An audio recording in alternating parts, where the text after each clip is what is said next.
Si Ara ay isang karaniwang empleyado sa opisina na laging kulang sa tulog. Pauwi na siya mula sa sapilitang team bonding ng kanilang kumpanya nang biglang maaksidente ang sinasakyan nilang boss, dahil dito ay namatay siya kasama ang lahat ng kanyang mga katrabaho. Pagdating ni Ara sa kabilang buhay ay mabilis niyang sinuri ang sitwasyon at napagtantong namatay na pala siya.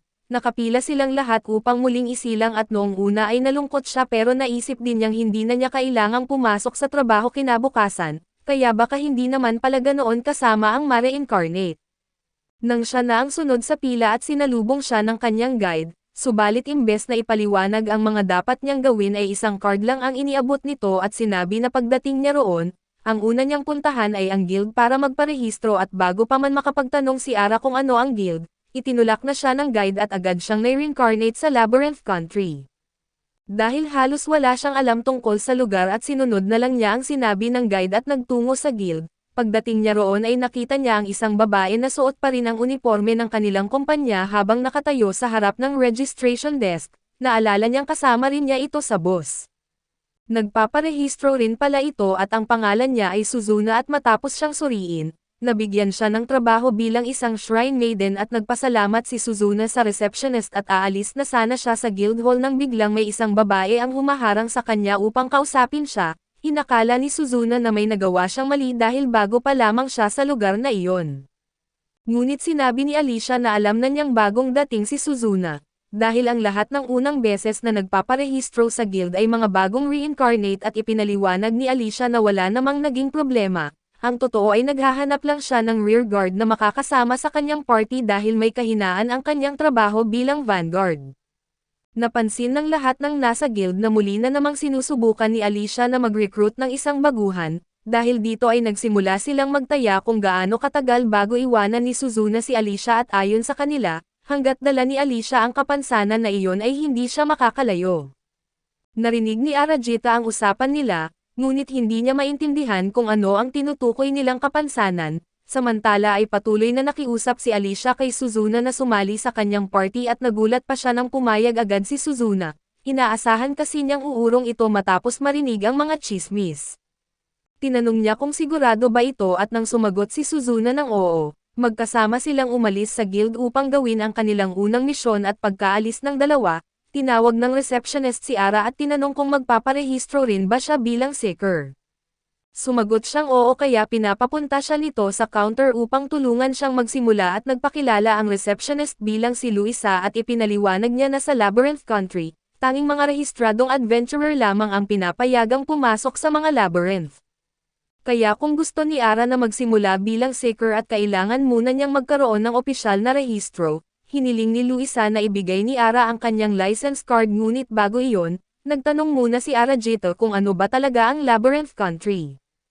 Ipinaliwanag ni Luisa na isa itong bansa kung saan naninirahan ang maraming seeker na nag-e-explore ng mga labyrinth at ang mga taong sumusuporta sa kanila, paminsan-minsan ay may mga kaluluwang muling isinisilang sa Labyrinth Country upang magsimula ng panibagong buhay bilang mga seeker, dahil dito ay sanay na ang mga tao sa ganitong pangyayari. Hindi pa rin lubos na maalala ni Arajito kung paano talaga siya namatay, pero kahit papaano ay naunawaan na niya ang nangyayari kaya tinanong niya si Luisa kung paano ang proseso ng pagpaparehistro, ipinaliwanag ni Luisa na napakasimple lang nito. Kailangan lang niyang pumili ng trabahong sa tingin niya ay pinakaangkop sa kanya, kapag nakita ng sistema na tugma ang kanyang kakayahan sa napili niyang trabaho, automatiko itong maaaprubahan at nag-isip sandali si Arajita at naalala kung paano siya halos mamatay sa sobrang trabaho dahil sa sobrang istrikto niyang manager noong nakaraan niyang buhay. Ngayong nasa Labyrinth Country na siya, ayaw na niyang maulit iyon kaya napagpasyahan niyang pumili ng trabahong magbibigay sa kanya ng tahimik at komportableng buhay subalit ilang sandali pa, narinig niya ang matinis na boses ng kanyang manager mula sa kanyang likuran, dahilan para muntik na siyang atakihin sa gulat. Ang pangalan ng manager ay Igarashi at hindi inakala ni Arajita na magkikita pa sila rito, pero naisip din niyang dahil sabay-sabay silang namatay at reincarnate, natural lang na naroon din ito at hindi pa rin makapaniwala si Igarashi sa lahat ng nangyayari dahil para sa kanya ay parang isang cosplay event lamang ang lugar. Ngunit sinabi niyang kailangan na nilang tanggapin ang katotohanan na sa mundong ito, kailangan nilang lumaban sa mga halimaw upang mabuhay at dinaunawaan ni Arajita ang ibig niyang sabihin, kaya ipinaliwanag ni Igarashi na iyon ang pangunahing trabaho ng mga seeker sa mundong ito at dahil dito, kailangan din nilang gawin ang parehong bagay. Pagkatapos ay tinanong niya si Arajita kung nakapili na ba ito ng trabaho, ngunit kinabahan si Arajita dahil alam niyang sa ugali ni Igarashi ay malamang ay pipilitin siyang pumili ng trabahong pabor dito, kaya agad niyang iniiba ang usapan at tinanong kung anong trabaho ang pinili nito. Medyo nagtatampo si Igarashi dahil formal pa rin siyang kausapin ni Arajita kahit wala na siya sa kumpanya at hindi na niya ito boss. Umaasa siyang mas magiging pantay na ang relasyon nila at pagkatapos ay ipinahayag niyang pinili niya ang trabahong Valkyrie, na nagbibigay sa kanya ng kakayahang gumamit ng spirit magic. Binanggit ni Arajita na mukhang napakalakas ng trabahong iyon at ipinaliwanag naman ni Igarashi na sa isang party, isa sa pinakamahalagang bagay ang maayos na paghahati ng mga tungkulin ng bawat miyembro. Nagpasalamat si Arajita sa ibinigay nitong impormasyon at sinabi niyang pipili siya ng trabahong magiging kapakipakinabang sa mga magiging kasamahan niya sa hinaharap. Nagulat si Igarashi sa sinabi niyang iyon at umaasa kasi siyang gugustuhin ni Arajita na bumuo sila ng iisang party, ngunit mukhang hindi man lang iyon pumasok sa isip nito kaya lihim siyang nalungkot, gayunpaman ay hindi niya ipinakita ang kanyang nararamdaman at nagpaalam na lamang siya. Habang papalayo si Igarashi at napansin ni Arajita na tila iba ang naging ugali nito kumpara sa dati, ngunit inisip na lang niyang marahil ay epekto lang iyon ng biglaang reincarnation at maya-maya, tinanong siya ni Luisa kung handa na ba siyang pumili ng trabaho. Ngunit wala pa rin siyang maisip na pipiliin kaya nagpa siya si Luisa na ipaliwanag pa ng mas detalyado kung paano gumagana ang mga trabaho sa mundong ito. Iginiit niya na ang trabahong pipiliin ng isang seeker ang direktang nakaaapekto sa kanyang contribution points. Ang contribution points ang susukatan kung gaano kalaki ang naitutulong ng isang miyembro sa buong party, kabilang ang pagpatay sa mga halimaw at paghahanap ng mga kayamanan at pagligtas sa kanyang mga kasamahan. Ang dami ng contribution points na mayroon ang isang tao ang nagtatakda ng kanyang pwesto sa leaderboard, at ang pwesto naman na iyon ang nagdidikta ng kanyang katayuan sa Labyrinth Country at sa madaling salita, ito ang magpapasya kung makakakain siya ng masarap na pagkain o mapipilitang matulog sa isang quadra, kaya napakahalaga ng contribution points. Ayaw ni Arajita na mapunta sa quadra kaya gusto niyang pumili ng trabahong mataas ang demand, naalala niyang naghahanap si Alicia ng isang rear guard kaya tinanong niya si Luisa kung in-demand ba ang trabahong iyon at ipinaliwanag ni Luisa na oo. Dahil ang rear guard ang sumusuporta sa party mula sa likuran at malaking tulong ito para maging matagumpay ang kanilang mga misyon. Pagkarinig nito ay isinulat ni Arajita ang rear guard bilang kanyang trabaho, ngunit hindi niya alam na ang rear guard ay pangkalahatang tawag lamang sa iba't ibang support jobs kaya nang makita ni Luisa ang isinulat niya, hindi nito alam ang gagawin dahil ngayon lang siya nakakita ng ganoong registration. Wala rin siyang ideya kung ano mismo ang magiging kakayahan ni Arajita. Nahihiyang sinabi ni Luisa na malamang ay mahihirapan si Arajita na makahanap ng party, pakiramdam niya ay may kasalanan siya dahil hindi niya naipaliwanag ng maayos ang sistema. Kaya upang matulungan siya ay binigyan niya si Arajita ng ilang mercenary tickets na maaari niyang gamitin habang inaalam pa niya ang kanyang mga lakas at kahinaan. Pagtingin ni Arajita sa kanyang job card nakita niyang marami siyang support skills na maaaring pag-aralan. Kabilang dito ang defense support, attack support at recovery support at lahat ng ito ay mukhang kapakipakinabang kaso ang pinaka-interesado siya sa ngayon ay ang defense support, naisip din niyang kumuha ng recovery support para makapagpagaling ng sugatan. Ngunit matapos pag-isipan, ipinagpaliban muna niya iyon dahil hindi pa niya alam kung may mga potion o iba pang paraan ng pagpapagaling sa mundong ito, kaya ang una niyang skill point ay inilagay niya sa defense support. Matapos niya itong gawin ay wala naman siyang naramdamang pagbabago sa kanyang katawan, wala siyang paraan para malaman kung tama ba o mali ang naging desisyon niya hanggat hindi siya nakakasama sa isang party, kaya napagpasyahan niyang sumabay na lang muna sa Agos. Pagkatapos noon ay nagtungo siya sa Mercenary Guild upang gamitin ang mga tiket na ibinigay sa kanya, ipinaliwanag doon na gamit ang tiket ay maaari siyang pansamantalang kumuha ng isang mercenary na lalaban kasama niya. Humingi si Arajita ng isang Vanguard fighter na gumagamit ng kalasag, pero sinabi ng babaeng staff na ang natitira na lamang nilang mercenary ay isang lizard woman na isang rogue, gayunpaman ay tiniyak nitong magiging malaking tulong pa rin ito kay Arajita. Ang gusto lang talaga ni Arajita ay magkaroon ng pagkakataong subukan ang kanyang support spells, kaya pumayag siyang kunin ang Lizard Woman at umalis ang staff upang tawagin ito at habang naghihintay ay iniisip ni Arajito kung ano kaya ang itsura ng isang Lizard Woman, subalit nang bumalik ang staff at laking gulat niya nang makita niyang isa pala itong magandang babae. Sinabi sa kanya na Teresa ang pangalan nito pero nahirapan pa rin siyang paniwalaan na isa itong lizard person dahil halos tao ang itsura nito. Ipinaliwanag ng staff na dati talagang tao si Teresa at lalo lamang nalito si Arajite sa paliwanag na iyon, kaya sinabi ng staff na ang isang tao ay nagiging demi-human kapag napatay ng halimaw sa loob ng labyrinth. Gayunpaman sa ilang pambihirang pagkakataon ay posible pa rin silang maibalik sa kanilang dating anyo. Iyon mismo ang nangyari kay Teresa kahit na ibalik na ang kanyang anyo, hindi na siya kayang makipag-usap at tanging mga utos na lamang ang kaya niyang sundin sa kanyang kasalukuyang kalagayan. Medyo naiilang si Arajite sa sitwasyon ni Teresa pero wala naman siyang ibang pagpipilian kung gusto niyang umusad sa mundong ito, kaya nagpakilala siya rito at sinabing magkasama silang magtatrabaho simula ngayon.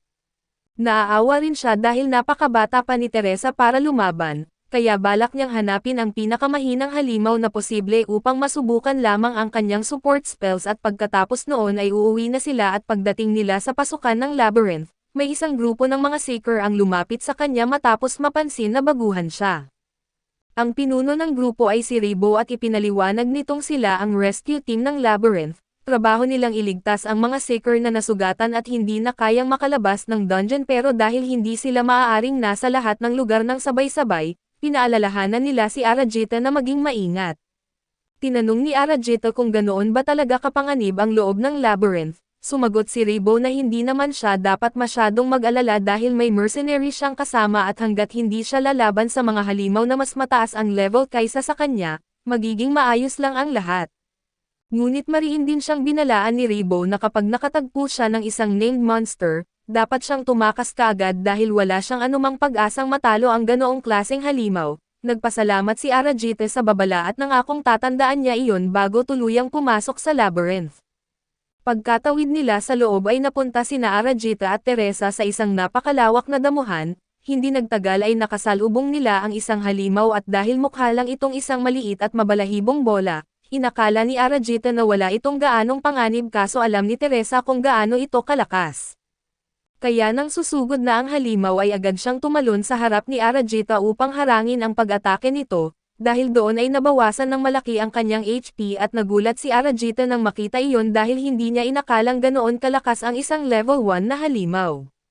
Muling umatake ang halimaw at muli rin itong hinarang ni Teresa, ngunit halata nang hindi na siya magtatagal kung magpapatuloy ang laban, kaya kailangan nang may gawin si Arajita at bigla niyang naalala ang defense support skill na kaka-unlock lang niya. Agad niya itong ginamit upang lumikha ng isang protective shield sa paligid ni Teresa at mapigilan ang pag-atake ng halimaw, pagkatapos ay pinatamaan niya ang halimaw ng maliit na bala mula sa kanyang tirador upang ito ay matigilan at sinamantala naman ni Teresa ang pagkakataon at agad itong hiniwa sa gitna, dahilan upang mapatay ang halimaw sa isang iglap. Nakahinga ng maluwag si Arajite dahil nagtagumpay silang talunin ang halimaw, ngunit nakaramdam din siya ng matinding pagsisisi dahil malubhang nasugatan si Teresa. Gayong maiiwasan sana iyon kung agad niyang ginamit ang defense support skill. Humingi siya ng tawad kay Teresa dahil hindi niya agad sineseryoso ang sitwasyon, ngayon ay naiintindihan na niyang buhay at kamatayan ang nakataya sa mundong ito, kaya nangako siyang protektahan niya si Teresa tulad ng pagprotekta nito sa kanya. Pagkatapos ay tinanong niya kung gusto na ba nitong bumalik sa ibabaw dahil malala ang kanyang mga sugat. Ngunit tumanggo lamang si Teresa bilang senyales na kaya pa niyang magpatuloy at ilang sandali pa, may narinig silang malakas na sigaw mula sa hindi kalayuan. Agad silang dumulas pababa ng burol at nakita nila ang isang party na kinabibilangan ni Igarashi. Napaharap ang grupo sa isang named monster at sa isang tingin pa lang ay alam na ni Arajita na hindi magiging maganda ang kahinatnan ng sitwasyong iyon. Habang papunta ang halimaw sa isa sa mga adventurer, agad na ginamit ni Igarashi ang blink step at sinuntok ang lalaki palayo sa panganib at sa sobrang takot nitong mamatay sa halimaw, mabilis niyang ginamit ang exit card na isang item na kayang i-teleport palabas ng dungeon ang buong party kapalit ng ilang contribution points. Nagsimulang kumislap ang lahat ng miyembro ng kanyang party bago tuluyang mawala. Napansin naman ni Ara na hindi na isama si Igarashi sa pag-teleport kaya ibig sabihin ay hindi pala ito kabilang sa kanilang party. agad niya itong sinigawan at sinabing pupunta siya para tumulong. Pinukol ni Ara ng bato ang halimaw pero wala itong naidulot na kahit kaunting pinsala. Sinabihan siya ni Igoroshi na umalis na habang may pagkakataon pa dahil laban niya ito at kasabay nito, nag-ipon siya ng kidlat at pinakawalan ito ng direkta sa halimaw pero kahit ganoon kalakas ang atake ay halos wala pa rin itong epekto. Muling sumugod ang halimaw kay Igoroshi, pero ubos na ang mana niya kaya hindi na niya magamit ang blink step kaya sinubukan na lamang niyang salubungin ito gamit ang kanyang sibat, pero masyadong matalino ang halimaw at bago pa tumama ang sibat, bigla itong umangat sa ere para iwasan ang atake bago mabilis na bumagsak pabalik at malakas na tinamaan si Igoroshi. Sinubukan ni Ara na gamitin ang defense support para protektahan si Igoroshi, pero nabigo ang skill dahil gumagana lamang ito sa mga miyembro ng kanyang party, dahil dito ay malakas na tinamaan si Igoroshi at bumagsak sa lupa. Sinabihan niya si Ara na tumakas na habang may oras pa pero tumanggi itong iwan siya. Maya-maya si Ara naman ang tina-target ng halimaw subalit mabilis na humaharang si Teresa upang saluhin ang atake, agad namang ginamit ni Ara ang defense support para protektahan siya. Dahil napansin niyang kayang salagin ng defense support ang bawat atake ng halimaw, naisip ni Ara na malamang ay mas mababa sa 10 damage lang ang bawat tama nito at kung ganoon, posible ring hindi ganoon kataas ang depensa nito. Kaya inutusan niya si Teresa na umatake habang pinalalakas ang kanyang lakas gamit ang attack support at sa isang malakas na hiwa, napapabagsak ni Teresa ang halimaw sa isang malaking bato at napatay ito sa isang hampas. Pagkamatay ng halimaw, agad na lumapit si Ara kay Igoroshi upang tingnan ang kanyang kalagayan at makalipas ang ilang sandali, dumating si Revolt at ang buong rescue squad ng dungeon at inutusan ni Ara si Teresa na sunduin sila at pumayag naman ito. Ngunit bigla nilang napansin na pareho silang nag-level up matapos ang laban. Napakagandang balita nito para kay Ara dahil sapat na ang nakuha niyang skill points para ma-unlock ang recovery support, na maaari nang gamitin para gamutin ang sugat ni Igoroshi. Lumapit si Ara kay Igoroshi at sinabi na gusto niya itong bigyan ng paunang lunas, ngunit para magawa iyon at kailangan muna nitong pumayag na maging miyembro ng kanyang party. Masaya namang tinanggap ni Igoroshi ang alok bago tuluyang mawalan ng malay. Tiningnan ni Ara ang kanyang stats at natuwa nang makita niyang gumagana na ang recovery support at unti-unting bumabalik ang kalusugan ni Igoroshi, gayunpaman ay wala pa rin itong malay kaya hinayaan na lamang niya si Revolt at ang rescue team na dalhin ito sa isang healer para sa tamang gamutan. Pagkatapos noon, pinulot ni Ara ang red cotton ball at naghanda ng umalis kaso biglang dumating sina Alicia at Suzuna matapos nilang marinig ang kaguluhan sa lugar. Tinanong nila si Ara kung ano ang nangyari at ipinaliwanag niyang nagkataon lang na nakakasalubong niya ang isang named monster, pero ayos na ang lahat dahil napatay na niya ito. Nagulat si Alicia sa narinig dahil ang isang named monster ay napakalakas at kayang lipulin ang isang buong level 3 team kapag hindi naging maingat. Kaya namangha siya na hindi lang nakaligtas si Ara kundi natalo pa nito ang halimaw. Inakala niyang siguradong napakahusay ng rear guard na tumulong kay Ara para magawa iyon. Naalala ni Ara na naghahanap kanina si Alicia ng isang rear guard, sigurado siyang kukulitin siya nitong sumali sa kanyang party kapag nalaman nitong siya mismo ang rear guard na naging dahilan ng tagumpay nila, kaya minabuti niyang ilihim muna ang bagay na iyon upang maiwasan ang abala.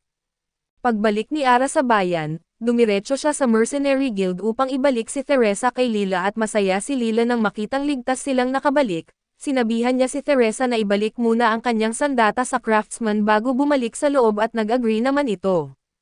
Subalit ikinagulat ni Lila ang ginawa ni Teresa bago ito umalis, bigla nitong inilagay ang kanyang kamay sa dibdib ni Ara bilang pamamaalam at hindi pa kailanman nagpakita si Teresa ng ganoong pag-aalala sa ibang tao. Kaya nagtaka si Lila kung ano ang nangyari at bakit naging malapit ito kay Ara. Habang pinag-uusapan nila iyon, tinanong ni Ara si Lila kung may paraan ba para permanenteng mapasama si Teresa sa kanyang party. Karaniwan ay hindi pinapayagan ni Lila na bilhin ng mga tao ang kanyang mga mercenary. Ngunit dahil nakikita niyang maganda ang samahan ni Ara at Teresa, sinabi niyang kailangan lamang ni Ara na makakuha ng 100 copper tickets at di naman iyon mukhang ganoon kamahal para kay Ara. Kaya ginawa niya itong susunod niyang layunin. Pagkatapos nito, bumalik siya sa guild upang kunin ang gantimpala sa pagpatay sa Red Cotton Ball subalit ayaw niyang makagawa ng ingay sa harap ng maraming tao, kaya nakiusap siya kay Luisa kung maaari silang mag-usap ng private. Pagpasok nila sa isang pribadong silid, binasa ni Luisa ang ulat mula sa secret card ni Ara at labis siyang namangha nang makita niyang napatay ni Ara ang red cotton ball at isang halimaw na may bounty na 20 gold, dahilan para makakuha siya ng kabuoang 280 contribution points. Pagkatapos ay nagtanong si Ara tungkol sa trust value na nakalagay sa kanyang card, ipinaliwanag ni Luisa na ito ang sukatan ng relasyon ng isang seeker sa mga miyembro ng kanyang party at ayon sa kanya, ang pinakamataas na nakita niyang pagtaas sa loob ng isang araw ay 5 puntos lamang.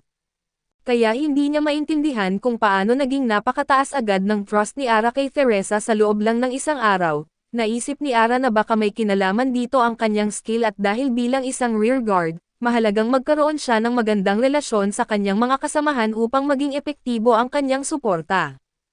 Pakiramdam niya ay maaaring magdulot ng problema ang kakayahang ito balang araw. Sa ngayon ay nakiusap muna siya kay Luisa na ilihim ang lahat ng napag-usapan nila dahil ayaw pa niyang kumalat ang balita tungkol sa kanyang mga kakayahan, naunawaan naman ito ni Luisa at nangakong wala siyang pagsasabihan.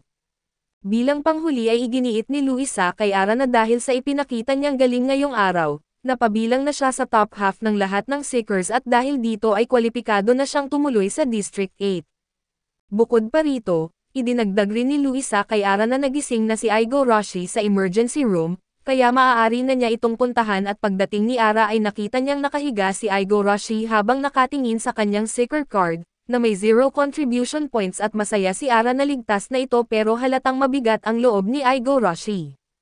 Pinili lang daw niya ang Valkyrie na trabaho dahil sa tingin niya ay astig ito, pero wala ni isang party ang gustong tumanggap sa kanya at noong una ay inakala niyang kaya niyang lumaban ng mag-isa, pero nauwi lang siya sa pagkatalo at kinailangang iligtas at dahil dito, pakiramdam niya ay isa siyang malaking kabiguan. Subalit sinabi ni Ara na para sa kanya ay napakahanga niya sa ginawa ni Aigo Roshi, kahit mag-isa lang ito ay nagkaroon pa rin ito ng lakas ng loob na harapin ang napakalakas na halimaw at dahil sa tapang na ipinakita nito, lalo siyang naengganyong gawin ang lahat para matalo ang halimaw at nang marinig iyon ay gumagaan ang pakiramdam ni Aigo Roshi.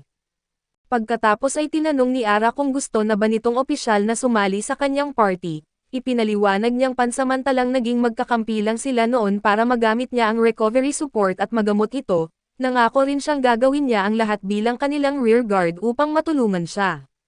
Labis na natuwa si Aigo Roshi nang marinig ang alok ni Ara. Agad niya itong tinanggap at sinabi niyang inaasahan niyang makasama siya sa mga susunod na laban pero may isa siyang pakiusap at huwag na raw siyang kausapin na parang nakakataas pa rin siya sa kanya sa dating trabaho, dahil magkapantay na silang dalawa ngayon.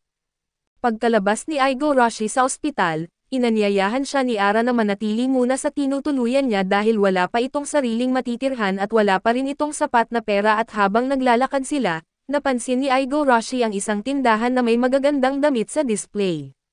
Gusto sana niyang mamili pero wala siyang perang pambili kaya sinabi ni Ara na handa niya itong bilhan ng damit kung gusto nito. Nag-alangan si Aigo Roshi at tinanong kung sigurado ba siya pero sinabi ni Ara na ayos lang iyon, kaya tinanggap na rin niya ang alok.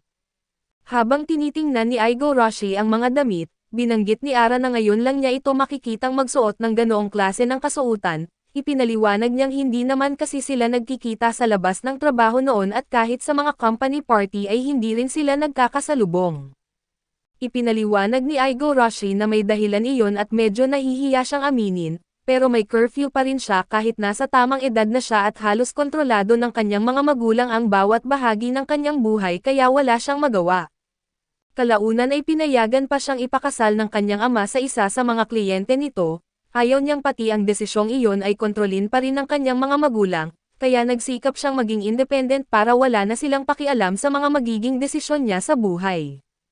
Pagsapit ng gabi ay magkasamang kumain sina Ara at Aigo Roshi sa isang kainan, doon ay mas naunawaan ni Ara kung bakit noon pa man ay napakaseryoso at persegido si Aigo Roshi pagdating sa trabaho at habang kumakain sila, narinig ni Ara ang ilang tao sa kabilang mesa na nag-uusap tungkol sa pagbabalik ng Death Sword sa bayan. Noong una ay hindi niya ito pinansin ngunit nang marinig niyang si Alicia pala ang tinutukoy nilang Death Sword, agad siyang naging interesado at narinig niyang pinag-uusapan ng mga seeker na mabilis daw na kumuha si Alicia ng isang bagito na kasamahan, matapos niyang umalis sa White Knight Brigade. Kinagabihan ay naghahanda ng matulog sina Ara at Aigo Roshi at dahil iisa lang ang kama, naglagay sila ng kurtina sa gitna bilang harang pero sa kalagitnaan ng gabi ay ginigising ni Igarashi si Ara at humingi ng paumanhin sa paggising sa kanya, nakiusap siya kung maaari itong humarap sa kabilang direksyon habang natutulog. Nilinaw ni Igarashi na hindi dahil iniisip niyang may masama itong balak at ang totoo, nang humarap si Ara sa kanya habang natutulog ay kakaiba ang naging pakiramdam niya at doon naisip ni Ara na habang magkatapat silang natutulog, ang posisyon nila ay parang rear guard at vanguard kaya kusang nag-activate ang bahagi ng kanyang skill na nagpapataas ng affection ni Igarashi. Napagtanto niyang kapag nagtagal pa sila sa ganoong posisyon, baka maging komplikado ang sitwasyon kaya napagpasyahan niyang sa sofa na lang matulog ng gabing iyon, hindi niya akalaing gumagana pa rin pala ang kanyang rear guard skill kahit wala sila sa labanan. Dahil dito ay napagdesisyonan niyang bumili na lang ng sarili niyang kama kinabukasan ay muling inupahan ni Ara si Teresa upang samahan silang muli sa labyrinth pero bago sila pumasok, kinuha muna nila ang mga sandata at armor na ginawa mula sa red cotton ball na napatay nila. Nakagawa sila ng red buckler na may fire resistance para kay Teresa, fire resistance scarf para kay Igarashi at flame upgrade para sa tirador ni Ara at ngayong dalawa na ang kanyang vanguard, kampante si Ara na mas magiging madali ang paglusob nila sa labyrinth. Habang tumatagal ang araw, 12 ng halimaw ang napapatay ng grupo at hindi nagtagal ay narating nila ang pasukan ng ikalawang palapag ng labyrinth, pero ayaw munang bumababa ni Ara dahil may narinig siyang balita na may namataang named monster sa ibaba. Sinasabing kaya nitong lipulin ang isang buong level 3 o level 4 party, kaya ayaw niyang isusugal ang kanilang kaligtasan pero bigla silang nakarinig ng mga sigaw mula sa kabilang panig ng portal, mukhang may mga taong nasa panganib kaya hindi sila maaaring umalis na lang. Agad silang pumasok sa portal at sa kabilang panig, nadatnan nila sina Alicia at Suzuna nakaharap ang mismong named monster na kinatatakutan ni Ara at sinabihan ni Alicia si Suzuna na tumakas habang may pagkakataon pa at siya na ang haharap sa halimaw, nagawa niyang sugatan ito ng husto at tuluyang mapatay subalit may ilan pang B-monsters na naiwan. Kaya ipinaliwanag ni Ara sa kanyang mga kasama na tulungan siyang ubusin ang mga bubuyog. Matapos nilang mapatay ang lahat ng ito at nilapitan ni Ara si Suzuna at tinanong kung ayos lang ba siya, sinabi ni Suzuna na wala naman siyang sugat pero nalulungkot siya dahil pakiramdam niya ay pabigat lang siya kay Alicia dahil mahina pa siya. Agad naman siyang inalog ni Alicia at iginiit nitong hindi siya pabigat dahil marami rin naman siyang napatay na halimaw habang papunta sila roon, kailangan lang nilang magpatuloy para mas lumakas pa si Suzuna at makabalik silang magkasama. Nang marinig iyon ay tinanong ni Ara kung ang tinutukoy ba ni Alicia ay ang White Knight Brigade, dahil kung iyon nga at may ilang bagay siyang gustong malaman. Gayunpaman, sinabi ni Alicia na hinding-hindi na siya babalik sa White Knight Brigade at ipinaliwanag niya na ang tanging gusto niya ay iligtas si Misaki at ayon sa kanya, si Misaki ang matalik na kaibigan ni Suzuna at nang pumipili sila ng trabaho noon, pinili ni Misaki ang gambler na sa tingin ng marami ay isang napakapangit na desisyon. Pero naniniwala si Misaki na napakalakas ng swerte niya, kaya kampante siyang magiging maayos ang lahat kaso hindi nagtagal matapos mabuo ang kanilang party, napulot ni Misaki ang isang treasure chest na nahulog mula sa isang halimaw at bigla siyang na-teleport sa hindi kilalang bahagi ng floor na ito, kaya kailangan nila siyang mahanap sa lalong madaling panahon. Ayaw ni Igarashi na mag-isa si Misaki sa floor na ito dahil siguradong mapapahamak siya kapag nakasalubong niya ang mga halimaw. Kaya nag-alok siyang tulungan sina Alicia at Suzuna sa paghahanap at nagpasalamat si Alicia sa tulong, binanggit rin ni Ara na sasamahan niya sila. Masayang-masaya sina Alicia at Suzuna nang marinig iyon at matapos nilang makita ang kakayahan ni Ara kanina, mas naging kampante silang mahahanap nila si Misaki pero kahit nadagdagan ang lakas ng grupo, kulang pa rin sila sa bilang. Kaya tinanong ni Ara kung may iba pa bang party sa floor na ito para makahingi rin sila ng tulong sa paghahanap. Ngunit ipinahayag ni Alicia na wala ng ibang adventurer sa floor na iyon sa ngayon, gayunpaman ay naalala niyang pakiramdam niya ay may nagmasid sa kanya noong una siyang dumating doon. Nagtaka si Ara kung bakit may magmamasid sa mga adventurer na papunta pa lang sa ikalawang floor, pero kung totoong ang wala ng ibang tao roon at ibig sabihin ay sila lang ang aasahan ng isa't isa, dahil dito ay naging mas mahirap ang sitwasyon. Mas mabilis sana nilang mahahanap si Misaki kung maghihiwalay sila, pero delikado iyon dahil baka may makasalubong na halimaw ang isa sa kanila ng mag-isa, kaya napagdesisyonan nilang manatiling magkakasama upang matulungan ang isa't isa.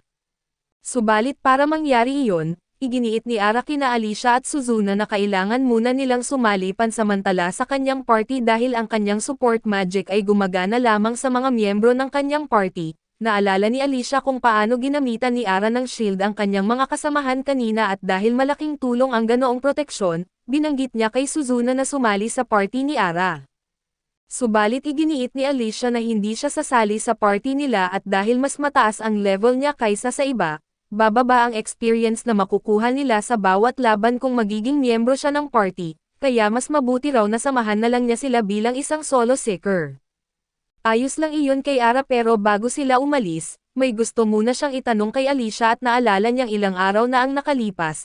Narinig niyang sinabi ni Alicia sa guild na may ilang bahagi ng kanyang vanguard job na hindi maginhawa, kaya tinanong niya kung may dapat ba silang malaman tungkol dito habang magkasama silang lalaban. Hindi agad sumagot si Alicia at sa halip ay ipinangako niya kay Ara na kapag sinabi niyang tumakbo na sila, iiwan na lang siya at unahin nilang iligtas ang iba at sinabi rin niyang binigyan niya si Suzuna ng exit scroll, kaya madali silang makakatakas kung magkaroon man ng malaking panganib. Pumayag si Ara sa hiling ni Alicia kaso hindi niya maiwasang mag-alala dahil kung hindi ito kasali sa kanyang party, wala siyang paraan para protektahan ito gamit ang kanyang support magic kapag may masama na mangyari. Nagpatuloy ang grupo sa paglalakad sa floor at maya-maya, narinig nila ang sigaw ng isang babae at agad itong nakilala ni Alicia bilang boses ni Misaki at nang marating nila ang pinanggagalingan ng sigaw, nakita nilang nakatali si Misaki sa isang malaking bato habang napapalibutan ng mga higanteng orc. Pero hindi iyon ang pinakamalaking problema at napansin ni Arion na may isa pang named monster sa gitna ng mga orc, at alam niyang hindi magiging madali ang harapin iyon at di dapat mayroong named monster sa ganitong lugar. Kaya inisip ni Alicia na may tao na sadyang nagdala rito sa halimaw upang mapilit silang harapin ito. Napaisip si Ara na baka konektado ito sa pakiramdam ni Alicia na may nagmamasid sa kanya kanina, kaso wala siyang ideya kung sino ang nasa likod ng lahat ng ito at di na iyon iniintindi ni Alicia, ang mahalaga lang sa kanya ay mailigtas si Misaki. Agad siyang sumugod sa mga halimaw at sa simula ay maayos ang kanyang laban at sa isang iglap, napatay niya ang lahat ng karaniwang orc pero nang tumalsik sa kanya ang dugo ng mga orc, doon nagsimula ang tunay na problema. Biglang napalibutan si Alicia ng madilim na pulang aura at nagsimula siyang kumilos ng kakaiba. Agad napansin ni Ara na may mali at lumalabas na mayroon pala siyang berserker skill at tuwing nadadapuan siya ng dugo ng kalaban, automatiko itong nag-a-activate at nagbibigay sa kanya ng malaking dagdag na lakas. Kaso may kapalit iyon at pansamantala niyang nawawala ang kanyang katinoan at napupuno siya ng matinding pagnanais na pumatay, sa ganitong kalagayan ay maaari niyang maatake kahit ang sarili niyang mga kasamahan nang hindi niya napapansin. Ito ang dahilan kung bakit hiniling niya kanina kina Ara na tumakbo na lang kapag may nangyaring ganoon at sa kabutihang palad, sa pagkakataong iyon ay nakatuon pa rin ang kanyang atensyon sa halimaw, tumalon siya ng mataas at buong lakas na pinagtaga ang named monster. Subalit kahit direktang tumama ang kanyang espada sa ulo nito, wala itong naidulot na kahit kaunting pinsala at nagulat ang lahat dahil inaasahan nilang kahit papaano ay masasaktan ang halimaw sa ganoon kalakas na pag-atake. Pagkatapos noon ay gumamit ang halimaw ng sonic attack na tumama kay Alicia at nagpabagsak sa kanya sa lupa. Kaagad siyang dinampot ng halimaw at sinimulang pisilin ng napakalakas at lalong naging mapanganib ang sitwasyon. Pero kahit nasa ganoong kalagayan na siya ay binanggit pa rin ni Alicia kina Ara na iwan na lang siya at tumakas dahil ayaw niyang madamay pa ang iba. Naisip ni Ara na kung tutusin ay wala silang kahit isang pag-atake na kayang pabagsakin ang halimaw, kung gagamitin lang nila ang escape stone at iiwan si Alicia at makakatakas silang lahat ng ligtas pero hindi iyon ang klase ng taong si Ara, agad niyang inilabas ang kanyang tirador at pinuntirya ang mata ng halimaw. Bagamat wala itong naidulot na pinsala, sapat ang tama upang magulat ang halimaw at mabitawan si Alicia na nagbigay rito ng pagkakataong makahinga.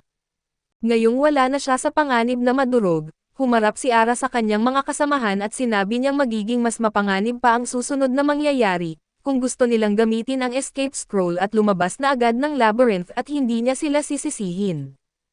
Kaso walang ni isa sa kanila ang gustong iwan si Ara at sinabi nilang mananatili sila upang tumulong, at kung talagang wala na silang pag-asang manalo ay sabay-sabay na lang silang gagamit ng scroll para makatakas at masaya si Ara na makitang handang samahan siya ng kanyang mga kasamahan hanggang sa huli.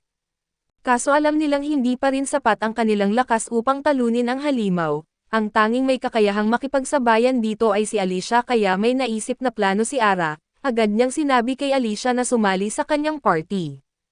Hindi man nakasugat ang naging pag-atake ni Alicia kanina, naniniwala si Ara na kung palakasin niya ito gamit ang kanyang support magic, baka sapat na ang dagdag na lakas upang tuluyan nilang mapatay ang halimaw. Sa una ay nag-alinlangan si Alicia na sumali sa party ni Ara pero sa huli ay pumayag din siya. Agad namang binanggit ni Ara kay Alicia na gamitin ang pinakamalakas niyang attack para mas ulit ang attack support magic niya at sa wakas ay makapagbigay ng tunay na pinsala sa halimaw. Naunawaan iyon ni Alicia, kaya agad siyang nagbitaw ng dalawang sunod-sunod na ultimate attack at sa wakas ay napatay nila ang halimaw pero dahil sa sobrang pagod ng kanyang katawan, nanghihina siya at hindi na halos makagalaw. Samantala, ang mga taong nasa likod ng bitag na ito ay lihim na nanunood mula sa kalapit na burol at di nila inaasahang magagawang talunin ni Alicia ang halimaw, kaya isinagawa nila ang kanilang pangalawang plano at sinubukan siyang patayin gamit ang palaso. Sa kabutihang palad, napansin agad ng mga kasamahan ni Ara ang presensya ng mga ito bago pa sila makapagpaputok at sa tulong ng maayos nilang pagtutulungan, nagawa nilang talunin ang tatlong salarin at pagkatapos nito ay nilapitan ni Ara si Alicia upang tingnan ang kanyang kalagayan. Mukhang ayos naman siya pero sobrang pagod na pagod kaya halos hindi na makagalaw, binanggit ni Ara na agad niya itong gagamitan ng healing support para gagaan ang kanyang pakiramdam, ipinaalam din niya kay Alicia na ligtas na si Misaki dahil sa kanyang pagsisikap. Makalipas ang ilang sandali ay nagkamalay si Misaki. Labis ang kanyang ginhawa nang makitang dumating sina Suzuna at ang iba pa upang iligtas siya dahil sobrang natakot siya habang nag-iisa roon, samantala ay humingi ng paumanhin si Alicia kay Ara dahil hindi niya sinabi ang buong katotohanan tungkol sa kanyang kakayahan. Alam niyang marami pang tanong si Ara tungkol dito, kaya nangako siyang sasagutin ang lahat kapag nakabalik na sila sa bayan at masaya namang marinig iyon ni Ara dahil simula pa noong una niyang makita ang kakaibang kondisyon ni Alicia. Gusto na niyang malaman ang buong katotohanan. Pagkatapos noon, lumapit siya sa bangkay ng named monster upang siyasatin ito at laking gulat niya nang makita ang isang itim na kubo sa kamay nito at ipinaliwanag ni Alicia na isa itong treasure chest, at napakabihira para sa isang named monster na maghulog ng ganoong kayamanan. Ibig sabihin ay malamang na napakahalaga ng laman nito, ngunit pinayuhan niya si Ara na huwag muna itong buksan dahil hindi nila alam kung may mapanganib na bitag ito. Mas mabuting dalhin na lamang ito sa isang profesional na chest opener sa bayan dahil mayroon silang tamang kakayahan upang ligtas na mabuksan ang mga mapanganib na treasure chest. Pagkatapos noon ay lumapit si Misaki kay Ara upang magpasalamat sa pagligtas sa kanya, humingi rin siya ng paumanhin sa lahat ng naging abala dahil wala pa siyang sapat na kaalaman kung gaano kapanganib ang mga labyrinth kaya't naging tanga siya. Subalit nangako siyang hindi na niya uulitin ang ganoong pagkakamali at pagkatapos niyang humingi ng tawad, ipinaliwanag ni Misaki na sobrang nagugutom na siya matapos ang lahat ng nangyari, kaya pabirong hiniling niya kay Ara na bigyan siya ng pagkain.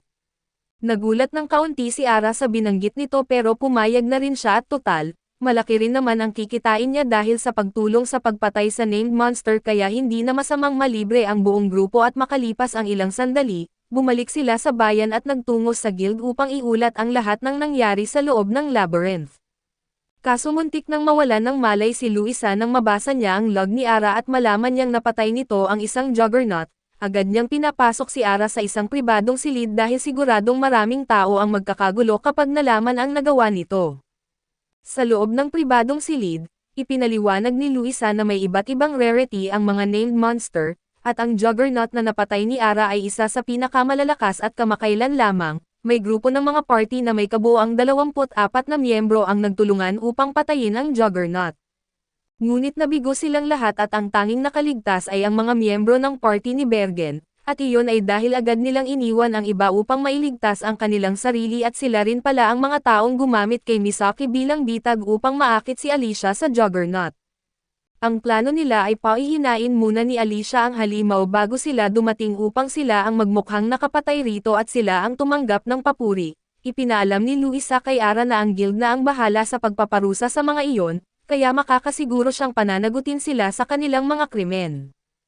Napaisip naman si Ara na wala pala siyang gaanong alam tungkol sa sistema ng batas sa mundong ito, kaya tinanong niya si Luisa kung may hari ba ang bansang ito at sumagot si Luisa na wala at matagal nang ipinatapon ang pamilyang nagtatag ng mga district. Kaya sa kasalukuyan, ang simbahan at ang guild ang may pinakamataas na kapangyarihan at pagkatapos ay tinanong ni Ara kung ang dahilan ba kung bakit pumapasok ang mga tao sa labyrinth ay dahil iyon ang kagustuhan ng bansa, sinabi ni Luisa na tama iyon. Isa itong uri ng paligsahan ng iba't ibang bansa upang makita kung sino ang unang makakatapos sa labyrinth, dahil mayroon itong maraming pasukan na matatagpuan sa iba't ibang panig ng mundo. Gayunpaman ay hindi rin alam ni Luisa kung ano talaga ang nasa pinakadulong layunin nito. Pagkatapos ay tiningnan niya ang contribution points na nakuha ni Ara sa araw na iyon, labis siyang nagulat nang makita na dahil sa napakarami niyang nagawang mabubuting gawain at sa mga malalakas na halimaw na kanyang natalo, umabot sa 1,600 contribution points ang kanyang nakuha. Dahil dito say bigla siyang umakyat sa ikalawang pwesto sa leaderboard, isang napakalaking tagumpay para sa isang adventurer na kamakailan pa lamang nagsimula at ilang sandali pa, pumasok si Misaki at tinanong si Ara kung tapos na ba siya dahil gusto na niyang maghapunan. Habang naroon pa sila, naisip ni Ara na imbitahan na rin si Luisa dahil ililibre rin naman niya ang buong party. Masaya namang tinanggap ni Luisa ang paanyaya at kinagabihan ay sabay-sabay silang nagtungo sa isang restaurant. Pagkaupo nilang lahat at may hain ang pagkain ay sinabi ni Ara na may mahalaga siyang ipapahayag.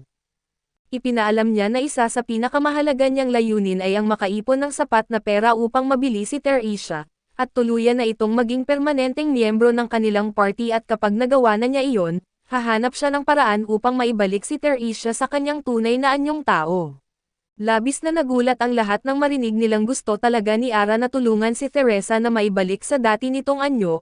Nagtanong si Igarashi kung posible nga ba talaga ang ganoong bagay. Ipinahayag ni Ara na wala pa siyang kasiguraduhan, pero may nagsabi sa kanya na kung maaalis ang sumpang nagbago kay Teresa, maibabalik din siya sa kanyang orihinal na anyo at kung may nakakaalam ng impormasyong iyon, ibig sabihin ay nagawa na ito noon kaya sigurado siyang may paraan para mangyari iyon. Biglang nagsalita si Luisa at iginiit niyang may kaunti siyang nalalaman tungkol dito. Hindi man siya sigurado sa lahat ng detalye at narinig niya na kung gustong alisin ang ganitong uri ng pagbabago at kailangan nilang pumunta sa katedral sa District 4, pero hindi magiging madali ang pagpunta roon dahil mas mapanganib ang District 4 kumpara sa District 8. Sinabi ni Ara na hindi niya pipilitin ang sino man dahil naiintindihan niyang maaaring may ayaw sumama, gayunpaman ay gusto niyang marinig ang opinyon ng lahat tungkol sa plano niya. Agad namang sinabi ni Igarashi na sasama siya kay Ara. Ayon kay Igarashi ay malaki ang naitulong ni Teresa sa kanya nitong mga nakaraang araw kaya gusto niyang suklian ang kabutihan nito. Isa pa alam niyang hindi pa dalos-dalos si Ara at hindi nito ilalagay sa panganib ang grupo dahil hindi iyon ang ugali niya. Naalala pa niyang noong magkasama pa sila sa opisina, madalas nitong alalahanin ang mga katrabaho para hindi mapagod ng sobra at kapag walang pumipigil dito ay siya pa ang sasalo sa trabaho ng iba hanggang sa mapagod ng husto. Kaya gusto niyang manatili sa tabi ni Ara upang masigurong hindi na ito muling magpapagod ng labis. Ipinaliwanag rin ni Misaki na sasama siya dahil pakiramdam niya ay mas matagal siyang mabubuhay kung mananatili siya sa tabi ni Ara. Gusto rin ni Suzuna na tumulong subalit nais muna niyang marinig ang opinyon ni Alicia.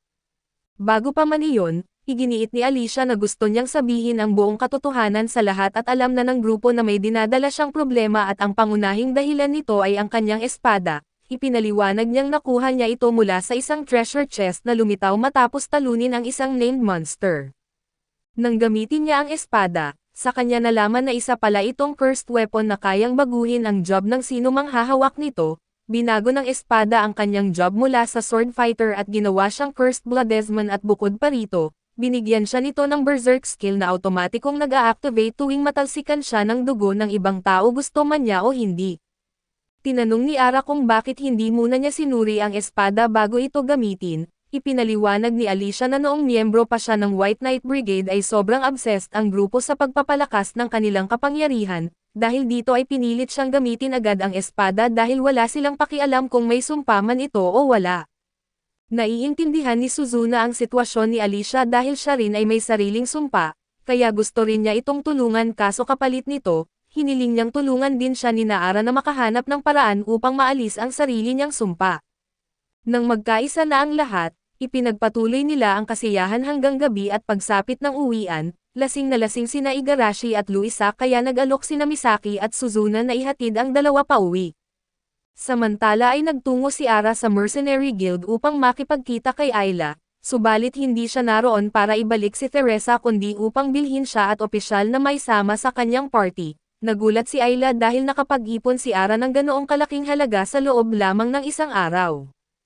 Kaso binanggit ni Ara na sinuwerte lang siya, dagdag pa niya na magpapatuloy siyang kumilos ng maingat at balang araw ay maibabalik din niya si Teresa sa pagiging tao gaano man iyon kahirap. Ipinaliwanag ni Ayla na itinayo niya ang Mercenary Guild upang magkaroon ng tahanan ang mga demi-human tulad ni Teresa. Subalit hindi lang iyon ang tunay niyang layunin at ang pinakagusto niya ay maibalik ang pagiging tao ng mga ito, kaso wala siyang sapat na lakas upang gawin iyon at naniniwala si Ayla na maaaring magtagumpay ang isang mabuting seeker tulad ni Ara. Ipinaliwanag naman ni Ara na hindi niya kayang pabayaan si Teresa dahil ito ang una niyang naging kasama pagdating niya sa mundong iyon. Minsan ay pakiramdam pa niya ay naiintindihan niya ang gustong sabihin ni Teresa kahit hindi ito makapagsalita. Bagamat maaaring haka-haka lang iyon, hindi niya malalaman ang katotohanan hanggat hindi niya ito naibabalik sa pagiging tao upang muli itong makapagsalita at sumang-ayon si Ayla na walang paraan para malaman kung ano talaga ang nararamdaman ni Teresa sa ngayon, ngunit napapansin niyang mas komportable na ito kay Ara kaysa noong una silang magkakilala. Pagkatapos noon ay nagkamayan sina Ayla at Ara bilang hudyat ng kanilang kasunduan, dahil dito ay opisyal nang naging permanenteng miyembro ng party ni Ara si Teresa at pagbalik ni Ara sa kanilang tinutuluyan, nagulat siya nang makitang natutulog si Misaki sa kanyang kwarto. Ipinaliwanag ni Suzuna na ihahatid lang sana nila si Igarashi pero nang makita ni Misaki kung gaano kalambot ang kama, nahiga lang muna ito sandali hanggang sa tuluyan ng makatulog at iginiit ni Ara na wala naman siyang problema kung gamitin ni Misaki ang kanyang kama. Maya-maya ay bumalik sina Igarashi at Luisa at binanggit nilang katatapos lang nilang maligo. Nang marinig iyon ay naalala ni na Alicia at Suzuna na hindi pa rin sila nakakaligo, pero dahil gabi na ay sarado na ang paligan sa kanilang tinuluyan pagbalik nila. Kaya iginiit ni Ara na maaari nilang gamitin ang paligan doon kung gusto nila. Nagpasalamat naman ang dalawa at pagkatapos nito ay sinabi ni Alicia kay Ara na habang tumataas ang kanyang level, kailangan na rin niyang pag-isipan kung saan siya titira. Dahil mataas na ang ranggo niya sa leaderboard at may karapatan na siyang lumipat sa Royal Suite ng District 8, pero hanggang 8 tao lamang ang maaaring tumira roon kaya kailangan ding lumipat kasama niya sina Alicia at ang iba. Ipinaalam ni Ara na pag-isipan niya muna iyon at sa ngayon, gusto lang muna niyang maupo at magpahinga dahil napakahaba ng naging araw niya at napansin niyang sumunod din si Teresa sa sala. Inaya niya itong maupo kaso nanatili lang itong nakatayo. Tinanong niya kung gusto ba nitong maligo kasama ng iba ngunit hindi pa rin ito kumilos, kaya sinabi na lamang ni Ara na malaya itong gawin ang kahit anong gusto nito dahil tahanan na rin ito ang lugar na iyon, pagkatapos ay binuksan niya ang kanyang status screen. Masaya siyang makita na nag-level up siya matapos ang huling laban, ibig sabihin ay maaari na siyang makakuha ng bagong skill at bigla niyang naisip na hindi pa niya nakikita ang status ni Teresa, kaya nagtanong siya kung maaari niya ba itong tingnan.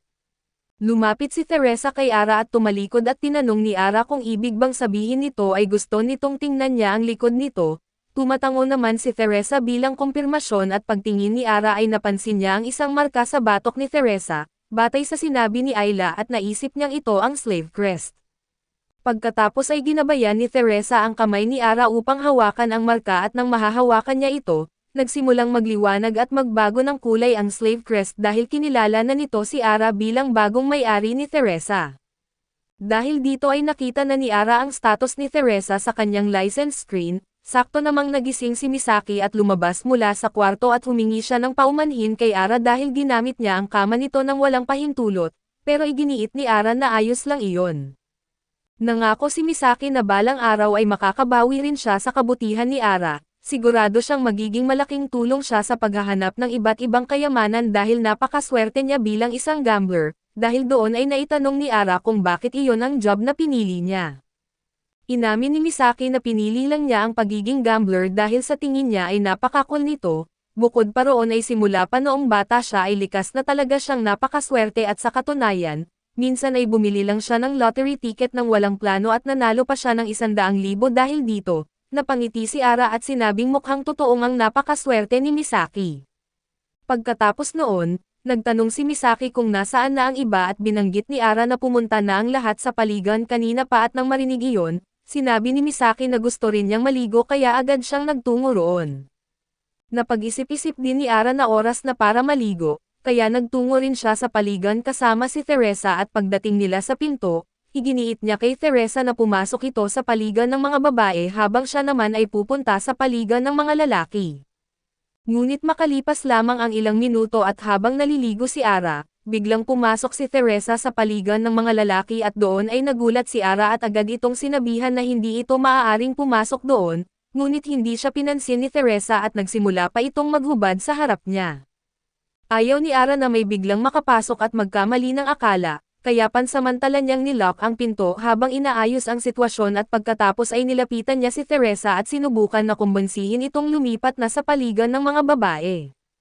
Sa halip ay kumuha si Teresa ng tuwalya at ipinahiwatig na gusto nitong kuskusin ang likod ni Ara, hinayaan na lamang ito ni Ara dahil naisip niyang iyon marahil ang paraan ni Teresa ng pagpapakita ng pasasalamat at habang kinukuskus ni Teresa ang kanyang likod, ipinaliwanag ni Ara na simula bukas ay hindi na ito maaaring pumasok sa paligan ng mga lalaki. Ngunit napansin niyang pababa ang galaw ng mga kamay ni Teresa kaya agad niya itong pinatigil, dahil dito ay maaga niyang tinapos ang pagpapakuskus at ipinahayag na magbabad na lamang sila sa mainit na tubig. Subalit pagkapasok pa lamang ni Teresa sa paligan ay bigla itong nawalan ng malay, noon lamang naalala ni Ara na dahil kalahating lizard man si Teresa, cold-blooded ito kaya hindi nito kinaya ang sobrang init ng tubig. Makalipas ang ilang minuto, binihisan ni Ara si Teresa at inilabas ito sa paligan upang palamigan ang katawan nito at nang malaman ng iba na magkasama sina Ara at Teresa sa paligan, napilitan si Ara na magpaliwanag ng husto upang mapaniwala silang walang nangyaring masama. Sa huli, naintindihan din nila ang tunay na nangyari at wala naman silang ikinagalit dahil mukhang hindi naman nabahala si Teresa sa nangyari at pagkatapos nito, naglabas si Misaki ng isang chart at pinapili ang lahat kung saan sila matutulog dahil dalawa lang ang kama at kailangan nilang pagdesisyonan kung sino ang maghahati.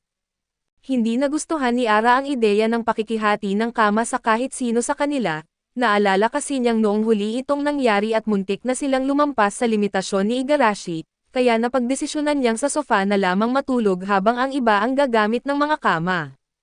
Nagpuyat muna siya ng kaunti upang makapili ng bagong skill at sa huli, pinili niya ang Hawkeye na isang kakayahang nagbibigay sa kanya ng masusing pagsusuri sa buong paligid at nagpapakita ng lahat ng nangyayari sa battlefield.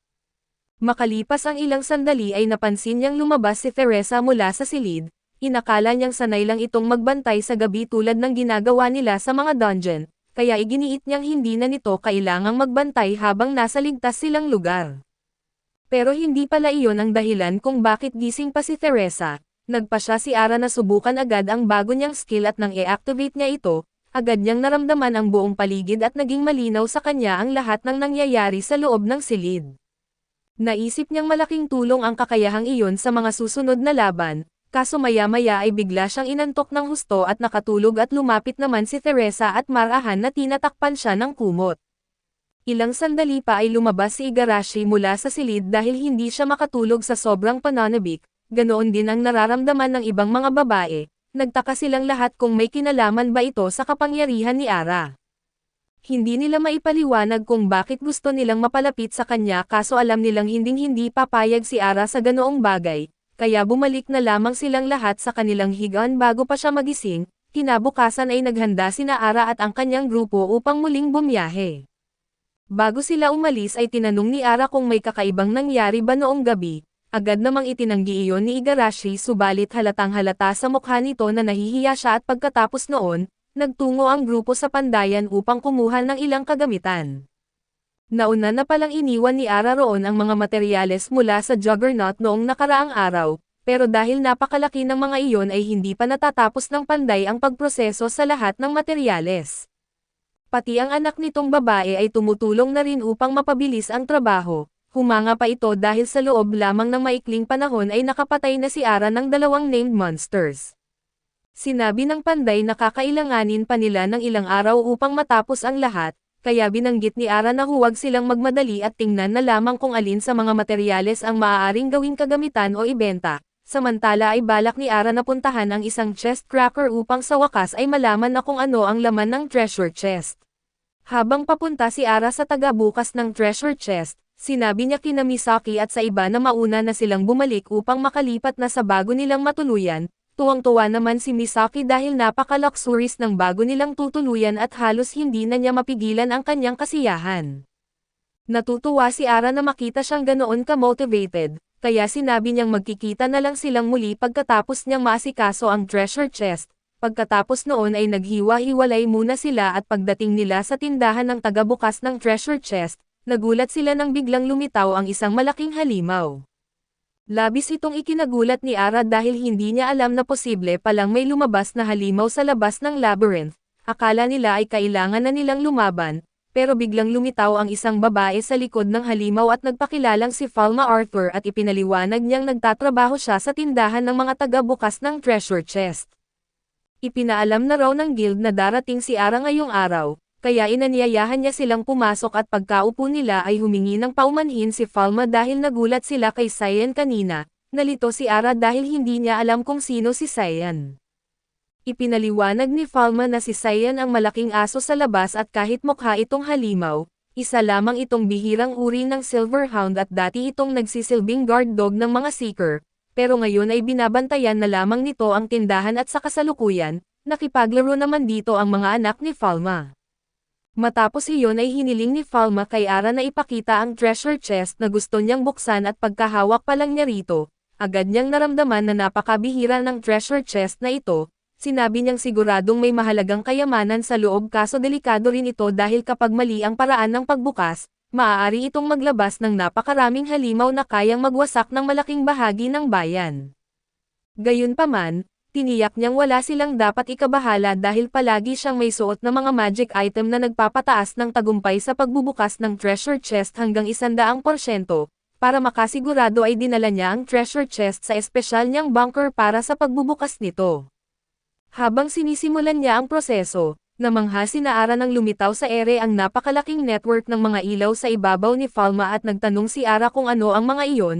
Ipinaliwanag ni Falma na iyon ang panloob na circuit ng treasure chest na ginawa upang buhayin ang mga bitag at pigilan ang sino mang magbukas nito. Kailangan niyang ilipat ang mga pulang bola papunta sa treasure chest nang hindi samasagi ang mga ito sa berdeng linya ng mga bitag. Kapag nagkamali siya kahit isang beses lang at malamang ay mamamatay silang lahat at sa kabila ng panganib, mukhang sobrang nag-e-enjoy si Falma sa ginagawa niya at sa katunayan ay parang masyado pa nga siyang nasisiyahan. Sa huli ay matagumpay niyang nalampasan ang lahat ng bitag at ligtas na nabuksan ang treasure chest. Iginiit niya kina Ara na maaari na silang lumapit, gayunpaman ay natulala si Ara dahil hindi niya inaasahang ganoon karami ang kayamanan na nasa loob. Habang papalapit siya sa tambak ng kayamanan, aksidente niyang naapakan ang isang bagay na mukhang susi at yumukod sana siya upang pulutin ito, subalit agad siyang pinigilan ni Falma at binalaan siya nitong maaaring may sumpa ang ilan sa mga gamit doon. Kaya huwag muna siyang hahawak ng kahit ano hanggat hindi pa niya natatasa ang lahat ng mga ito. Makalipas ang ilang sandali ay naghihintay sa bayan sina Suzuna, Misaki at Alicia sa pagbabalik ni Ara at nang makita nila ang grupo, napansin nilang may bago ng kagamitan sina Ara at Teresia at nakasuot ngayon si Ara ng bulletproof vest at mayroon din siyang bagong tirador na may mga slot para sa tinatawag na ron. Gayunpaman ay wala siyang ideya kung ano iyon at ipinaliwanag ni Alicia na ang mga ron ay mas mataas na bersyon ng magic stones, bihira lamang ang mga sandata na may slot para sa ron dahil nagbibigay ito ng malaking dagdag na lakas, kaya pinayuhan niya si Ara na alagaan ng mabuti ang bago niyang tirador. Nakakuha rin siya ng pares ng guwantes na nagbibigay ng +1 support, hindi man niya lubos maintindihan kung paano ito gumagana at mukhang malaking tulong pa rin ito. Samantala ay nakakuha naman si Teresia ng pares ng chameleon boots na nagbibigay sa kanya ng kakayahang mas madaling makihalo sa paligid.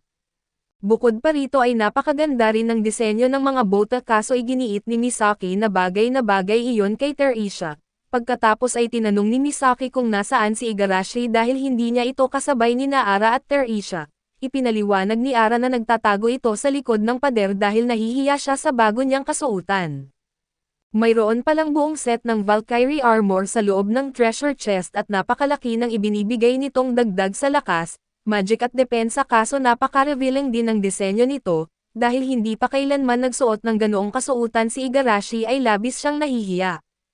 Halos hindi mapigilan ng iba ang mapatingin sa kanya, ngunit kailangan niyang masanay dahil napakahalaga ng mga dagdag na stats na ibinibigay ng armor at habang pinag-uusapan ang stats, sinabi ni Suzuna na nag-level up siya kamakailan at nakalagay sa kanyang lisensya na mayroon siyang mga skill points na maaaring gamitin. Ganoon din ang nangyari sa iba nilang kasama at dahil dito, napagpasyahan nilang bumalik agad sa labyrinth upang subukan ang kanilang mga bagong kagamitan at kakayahan at pagpasok nila sa labyrinth, sinalubong sila ng grupo ng cotton balls. Medyo kinakabahan si Misaki subalit ipinahayag ni Ara na ihagis lang niya ang kanyang dice gaya ng napag-usapan nila at magiging maayos ang lahat. Sinunod iyon ni Misaki at laking gulat niya nang mapatay agad ng isang atake ang 3 cotton balls. Hindi sana ganoon kalakas ang dice ngunit dahil sa damage support skill ni Ara, malaki ang nadagdag sa pinsala nito at napansin pa nga ni Ara na mas mataas kaysa dati ang dagdag na damage. Karaniwan ay 10 lang ito pero ngayon ay naging 11 kaya inisip niyang ang bonus mula sa kanyang bagong guwantes ang dahilan nito. Hindi lang kay Misaki gumana ang bonus na iyon kundi pati sa lahat ng kanyang mga kasama at dahil dito, mas kaya na nilang harapin ang mas mapanganib na mga halimaw at maya-maya lang ay lumitaw ang malaking grupo ng mga ogre, kailangan nila itong mapatay agad bago sila tuluyang mapaligiran. Kaya ipinaliwanag ni Ara kina Suzuna at Igarashi na subukan na ang kanilang mga bagong skills at habang naghahanda sila, iginiit rin niya kay Terisha na gamitin ang bago nitong sandata at agad na pinaputukan ni Suzuna ang isa sa mga bee-monster na kasama ng mga ogre, dahil sa bago niyang auto-aim skill ay eksaktong tumama ang kanyang pana sa ulo ng halimaw. Samantala ay sabay na sumugod sina Igarashi at Terisha laban sa mga ogre at dahil sa bagong double attack skill ni Igarashi, madali niyang napatay ang 2 ogre sa iisang pag-atake at si Terisha naman ay ginamit ang bago niyang sandata upang hatiin sa 2 ang isang ogre gamit ang isang wind slash. Masayang makita ni Ara kung gaano nakalakas ang bawat miyembro ng kanyang grupo, pero biglang ipinahayag ni Suzuna na napansin niyang kumikinang ang lahat ng kanyang mga kasama at di maintindihan ni Ara ang sinasabi nito, dahil wala naman siyang nakikitang anumang liwanag. Gayunpaman, iginiit ni Suzuna na malinaw niyang nakikita ang isang kumikislap na aura sa paligid ng bawat isa sa kanila at dahil dito, napaisip si Ara kung baka may kakaibang sixth sense si Suzuna na nagbibigay sa kanya ng kakayahang makakita ng mga bagay na hindi nakikita ng iba. Matapos nilang maubos ang lahat ng halimaw sa ikalawang palapag, dumaan sila sa portal at nakarating sa ikatlong palapag ng labyrinth. Ang unang napansin nila ay napakaraming puno sa lugar at binalaan sila ni Alicia na maging mas maingat. Dahil mas maraming puno ay ang ibig sabihin nito ay mas maraming lugar na maaaring hideout ng mga halimaw. Bigla namang nakaramdam si Terisha na may papalapit at ilang sandali lang ang lumipas ay napalibutan na sila ng grupo ng mga halimaw. Iginiit ni Ara sa lahat na manatiling kalmado at pumwesto para sa labanan at inutusan niya sina Alicia, Terisha at Igarashi na unang umatake habang sina Misaki at Suzuna naman ang magbibigay ng suporta mula sa likuran. Habang nagbibigay ng cover fire sina Suzuna at Ara ay agad namang sumugod si Igarashi pero bago pa siya makapag-atake, biglang gumamit ng kakayahan ang isa sa mga halimaw na tuluyan siyang pinatigil sa kanyang kinatatayuan, agad siyang sinugod ng mga halimaw kaso nakatalon si Terisha sa tamang oras at pinugutan ang mga ito kaya nailigtas niya si Igarashi, bigla na lang naramdaman ni Ara ang malakas na hangin na tila galing sa isang papalapit na pag-atake. Subalit wala naman siyang makitang ibang halimaw sa paligid, kaya wala siyang ideya kung saan ito nanggagaling at mabuti na lang at napansin ni Terisha ang halimaw na nagtatago sa isang puno. Isa pala itong uri ng chameleon monster na kayang magtago gamit ang kakayahan nitong mag-camouflage. Inisip ni Ara na nakikita ito ni Terisha dahil sa kakayahan ng kanyang chameleon boots, kaya agad niyang inutusan si Suzuna na putukan ng mga palaso ang lugar na itinuturo ni Terisha at habang patuloy na tinutukoy ni Terisha ang kinaroroonan ng halimaw, pinakawala ni Suzuna ang kanyang pana at eksaktong tinamaan ito kahit hindi niya ito nakikita. Nang mawala ang camouflage ng halimaw, nagkaroon ng pagkakataon si Alicia na tapusin ito sa isang malakas na pag-atake at nakahinga ng maluwag si Ara matapos ang laban at nilapitan niya si Igarashi upang tanungin kung ayos lang ba siya. Kaso pagtingin pa lang niya rito ay agad siyang napalingon sa kabilang direksyon dahil sa sobrang hiya. Nang tanungin siya ni Igarashi kung ano ang problema ay itinuro ni Ara ang kanyang dibdib at sinabing may bahagi ng kanyang kasuotan na natanggal, Nang mapansin iyon ni Igarashi ay agad siyang nataranta at mabilis na inayos ang kanyang damit. Pagkatapos ng labanan ay nagpahinga muna ang buong grupo sa ilalim ng isang puno. Habang nagpapahinga ay ginamit ni Ara ang kanyang lisensya upang alamin kung anong skill ang ginamit ng halimaw kay Igarashi. Ang pangalan nito ay Chilling Gaze na isang kakayahang nagpaparalisa sa sinumang matitigan nito. Naalala ni Igarashi na matapos siyang tawagin ni Ara ay bigla siyang nakagalaw muli, kaya nagtaka siya kung bakit at sa palagay ni Ara ay maaaring epekto iyon ng kanyang moral boost skill, dahil may kakayahan si Suzuna na makakita ng mga bagay na hindi nakikita ng iba. Tinanong siya ni Ara kung nakikita pa rin ba niya ang kakaibang liwanag sa paligid ng lahat. Sumagot si Suzuna na nawala na ang liwanag sa iba at siya na lang pati si Misaki ang patuloy na kumikinang. Ipinaliwanag naman ni Alicia na maaaring senyales iyon na puno na ang kanilang moral. Ang moral ay isang stat na sumusukat sa lakas ng isip ng isang seeker. Kapag umabot ito sa pinakamataas na antas ay maaari nilang gamitin ang tinatawag na moral release, na nagpapagana sa kanilang natatanging kakayahan at gustong subukan ni Suzuna at Misaki ang moral release. Kaya nagtungo sila sa isang malawak na lugar at sabay itong inactivate. Biglang nagliwanag ng berde at pula ang kanilang mga katawan habang nagsanib ang kakayahan ni Misaki na fortune roll at ang kakayahan ni Suzuna na moon reading. Ilang sandali lang ay may sinag ng liwanag na bumababa mula sa langit at itinuro sila sa isang lugar sa kagubatan kung saan nakabaon ang isang teleport stone.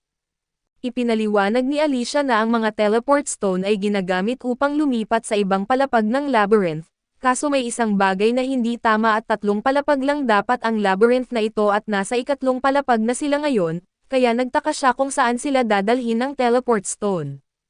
Tinanong ni Igarashi si Ara kung mas mabuti bang bumalik na lang sila kaysa isusugal ang paggamit sa misteryosong teleport stone. Sumang-ayon naman si Ara na masyadong mapanganib ang isang bagay na hindi nila alam. Subalit bigla na lang nadapa si Misaki at aksidenteng nahulog sa teleport stone, dahilan upang agad siyang ma-teleport at wala sana silang balak pumasok pero hindi rin nila maaaring iwan si Misaki, kaya sinabi ni Ara na siya na lang ang susunod upang sunduin ito. Sinabi rin niya sa iba na kung hindi siya makabalik pagkalipas ng ilang minuto, ibig sabihin ay hindi na siya makakabalik at dapat ay umalis na sila nang wala siya at agad namang tumutol ang lahat sa plano niya. Sinubukan ni Ara na ipaliwanag na masyadong mapanganib kung sabay-sabay silang papasok. Kaso binanggit ng kanyang mga kasama na kung papasok siya ng mag-isa, susunod din sila sa kanya kahit pigilan pa niya sila at sa huli, napangiti na lang si Ara at pumayag na sabay-sabay silang pumasok upang iligtas si Misaki. Pagdating nila sa kabilang panig ng teleport stone, natagpuan nila ang kanilang sarili sa isang madilim at mamasamasang pasilyo na walang nakikitang labasan. Samantala ay nagtatago lamang si Misaki sa likod ng isang sulok dahil natatakot siyang baka biglang may lumitaw na halimaw at atakihin siya. Labis naman ang kanyang ginhawa nang makita niyang dumating ang kanyang mga kasama upang iligtas siya. Matapos nilang mahanap si Misaki ay sinubukan ni Ara na gamitin ang return scroll upang makaalis silang lahat. Pero nalaman nilang isa pala itong locked section ng labyrinth at di gumagana rito ang return scroll. Ang tanging paraan para makalabas sila ay ang magpatuloy sa unahan at gayunpaman, nararamdaman ni Ara na may napakalakas na halimaw na naghihintay sa kanilang daraanan. Kaya kailangan gawin ni Ara ang lahat ng makakaya niya para protektahan ang kanyang grupo. Kalaunan ay nakarating sila sa isang silid na may malaking hagdanan at may isang estatwa na nakakahinala na nakapwesto sa gitna. Agad na naisip ni Ara na siguradong gagalaw ang estatwa dahil may hawak itong sandata. Maya-maya ay nagtaas ng kamay si Suzuna at ipinahayag kay Ara na pakiramdam niya ay may nangyaring masama sa lugar na iyon noon. Isa sa mga kakayahan ni Suzuna ang makita ang mga pangitain ng espiritu ng mga taong namatay sa isang partikular na lugar. Base sa nakita niya ay may grupo ng mga seeker na nakipaglaban sa isang nilalang doon noon at namatay silang lahat. Dahil dito ay lalo pang nakasiguro si Ara na aatakihin sila ng estatwa. Pareho rin ang iniisip ng iba kaya nagsimula silang gumawa ng plano kung paano ito haharapin at sa tingin ni Alicia, hindi magiging gaanong epektibo ang kanyang mga hiwa ng espada laban dito. Pero sa tulong ng attack support ni Ara ay baka makapinsala pa rin sila, kaya sinabi ni Ara sa lahat na subukang makapagbitaw ng maraming atake hanggat maaari at napupuno na rin ang moral release ni Teresa at Igarashi, kaya maaari nila itong gamitin bilang kanilang huling alas. Pero hindi pa nila alam kung ano mismo ang epekto ng mga ito kaya medyo delikado itong gamitin. Malapit na ring mapuno ang moral release ni Alicia pero sinabi niya kay Ara na huwag itong asahan dahil gumagana lamang iyon kapag pumapasok siya sa berserk mode, at mas gusto niyang iwasan iyon. Naintindihan naman ni Ara, kaya napagdesisyonan nilang huwag munang gamitin ang moral release ni Alicia hanggat hindi nila naaalis ang berserk curse at malinaw na sa lahat ang kanilang plano, kaya nagpwesto sila at naghanda sa pag-atake ng halimaw. Naisip ni Ara na baka ang pagtapak sa hagdan ang magpapagalaw dito, kaya tumatapak siya roon at tama nga ang kanyang hinala dahil agad na nagsimulang gumalaw ang halimaw at nagulat si Misaki nang i-S kanya ito, dahil isa pala itong level 6 named monster na tinatawag na Giant Eagle Warrior. Pagkagising nito, agad itong naglabas ng nakakabinging sonic attack at halos hindi na napigilan ni Zia ang pinsala gamit ang kanyang kalasag, dahil mas mataas pa ang level ng halimaw na ito kaysa sa Juggernaut at alam nilang hindi magiging madali ang laban. Pero wala silang ibang pagpipilian, kaya inutusan ni Ara ang lahat na simulan ang pag-atake at si Igarashi ang unang sumugod at ginamit ang kanyang double attack skill para hiwain ang mga paa ng agila bago mabilis na umatras. Sumunod si Alicia at hinahampas ang dibdib nito pero mukhang kaunti lamang ang pinsalang nagawa niya. Mula sa malayo, nagpaputok naman sina Ara at Suzuna at di rin gaanong malakas ang pinsalang nagawa nila pero napansin ni Ara na pinuprotektahan ng agila ang ulo nito, dahil dito ay naisip niyang maaaring iyon ang mahina nitong bahagi. Biglang ibinuka ng agila ang mga pakpak nito at malakas na ipinagaspas ang mga iyon, dahilan para magkaroon ng napakalakas na hagupit ng hangin na muntik ng matangay si Alicia, pero nagawa niyang manatiling nakatayo.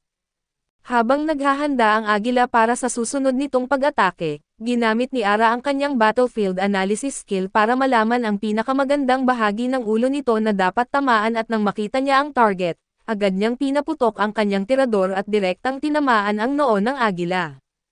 Kitang-kita na nasaktan ng husto ang agila kahit hindi naman ganoon kalakas ang atake ni Ara, dahil dito ay nalaman nilang kapag sabay-sabay nilang tinarget ang ulo nito, may pagkakataon silang mapabagsak ang halimaw.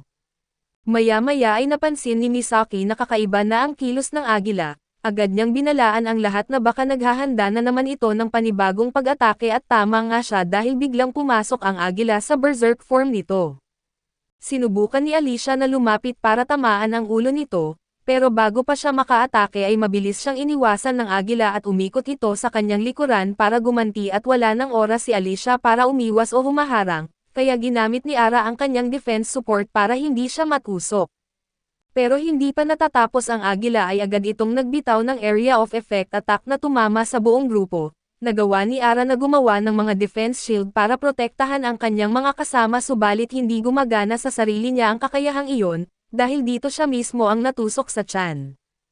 Agad na lumapit ang lahat para tingnan ang kalagayan ni Ara at mukhang malalim ang kanyang sugat kaya labis silang nag-alala. Sinabi ni Alicia kina Igarashi at Teresa na manatili sila roon at protektahan si Ara habang sila ni Suzuna ang haharap sa agila para bigyan siya ng oras na makabawi. May kaunting alam si Igarashi sa healing magic, kaya sinabi niya kay Ara na huwag gumalaw habang ginagamot niya ito pero ipinahayag ni Ara na walang silbi iyon, dahil masyadong malalim ang kanyang sugat para gumana ang simpleng healing magic. Gayunpaman ay binanggit ni Ara na hindi nila kailangang mag-alala dahil mayroon pa silang natitirang alas, puno pa rin ang moral release ni na Teresa at Igarashi kaya ipinag-utos ni Ara na gamitin na nila ang mga iyon. Agad na naintindihan ng dalawa at sumugod sila laban sa agila, nang gamitin ni Igarashi ang kanyang moral release ay lumitaw ang mga Soul Mirage clone ng bawat miyembro ng grupo at ginaya ng mga ito ang kanilang mga pag-atake laban sa halimaw. Dahil dito ay naging doble ang pinsalang nagagawa nila kumpara kanina.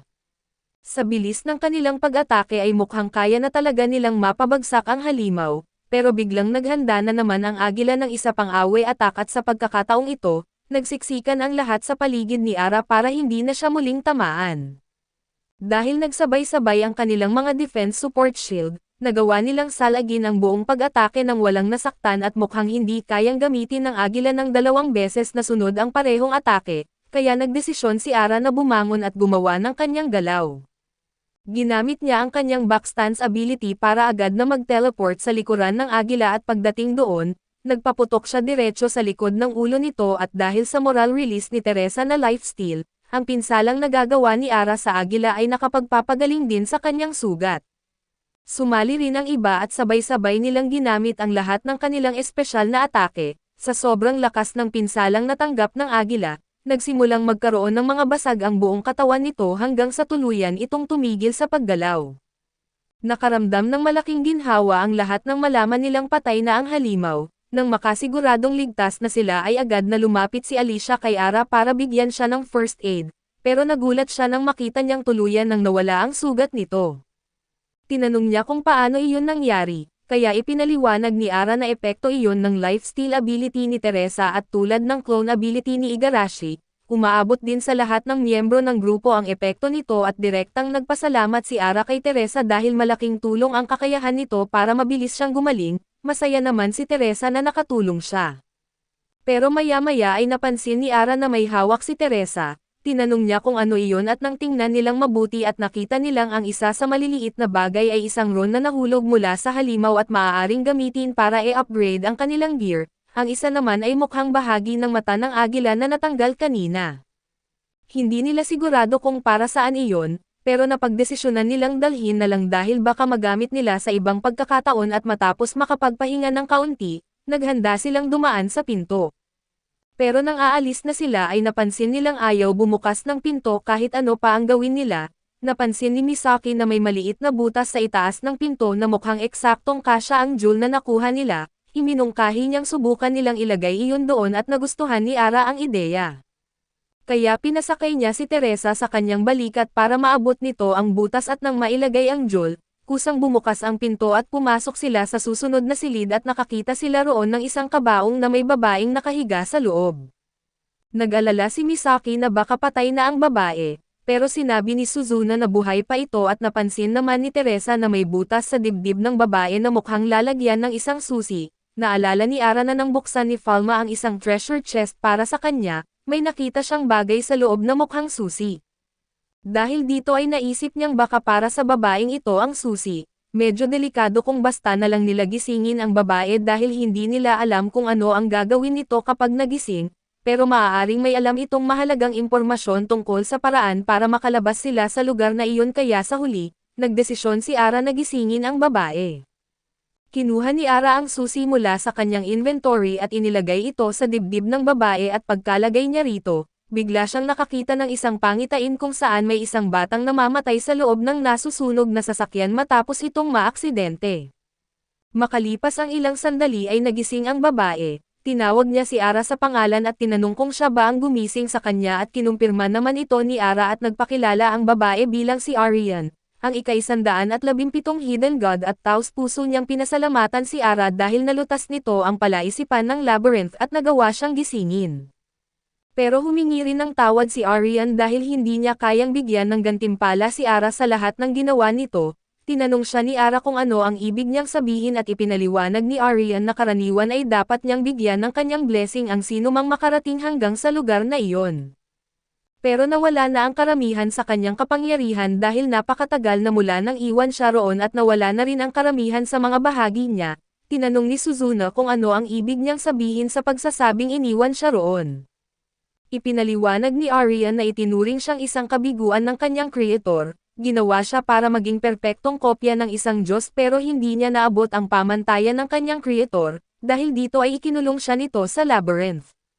Labis na nalungkot ang lahat nang malaman nilang matagal na palang nag-iisa si Arian sa lugar na iyon, kaya tinanong ni Ara kung may paraan ba para mailabas nila si Arian mula roon at kinumpirma ni Arian na posible naman iyon, pero kailangan may tao na maglaan ng oras at lakas para hanapin at tipunin ang mga nawawala niyang bahagi.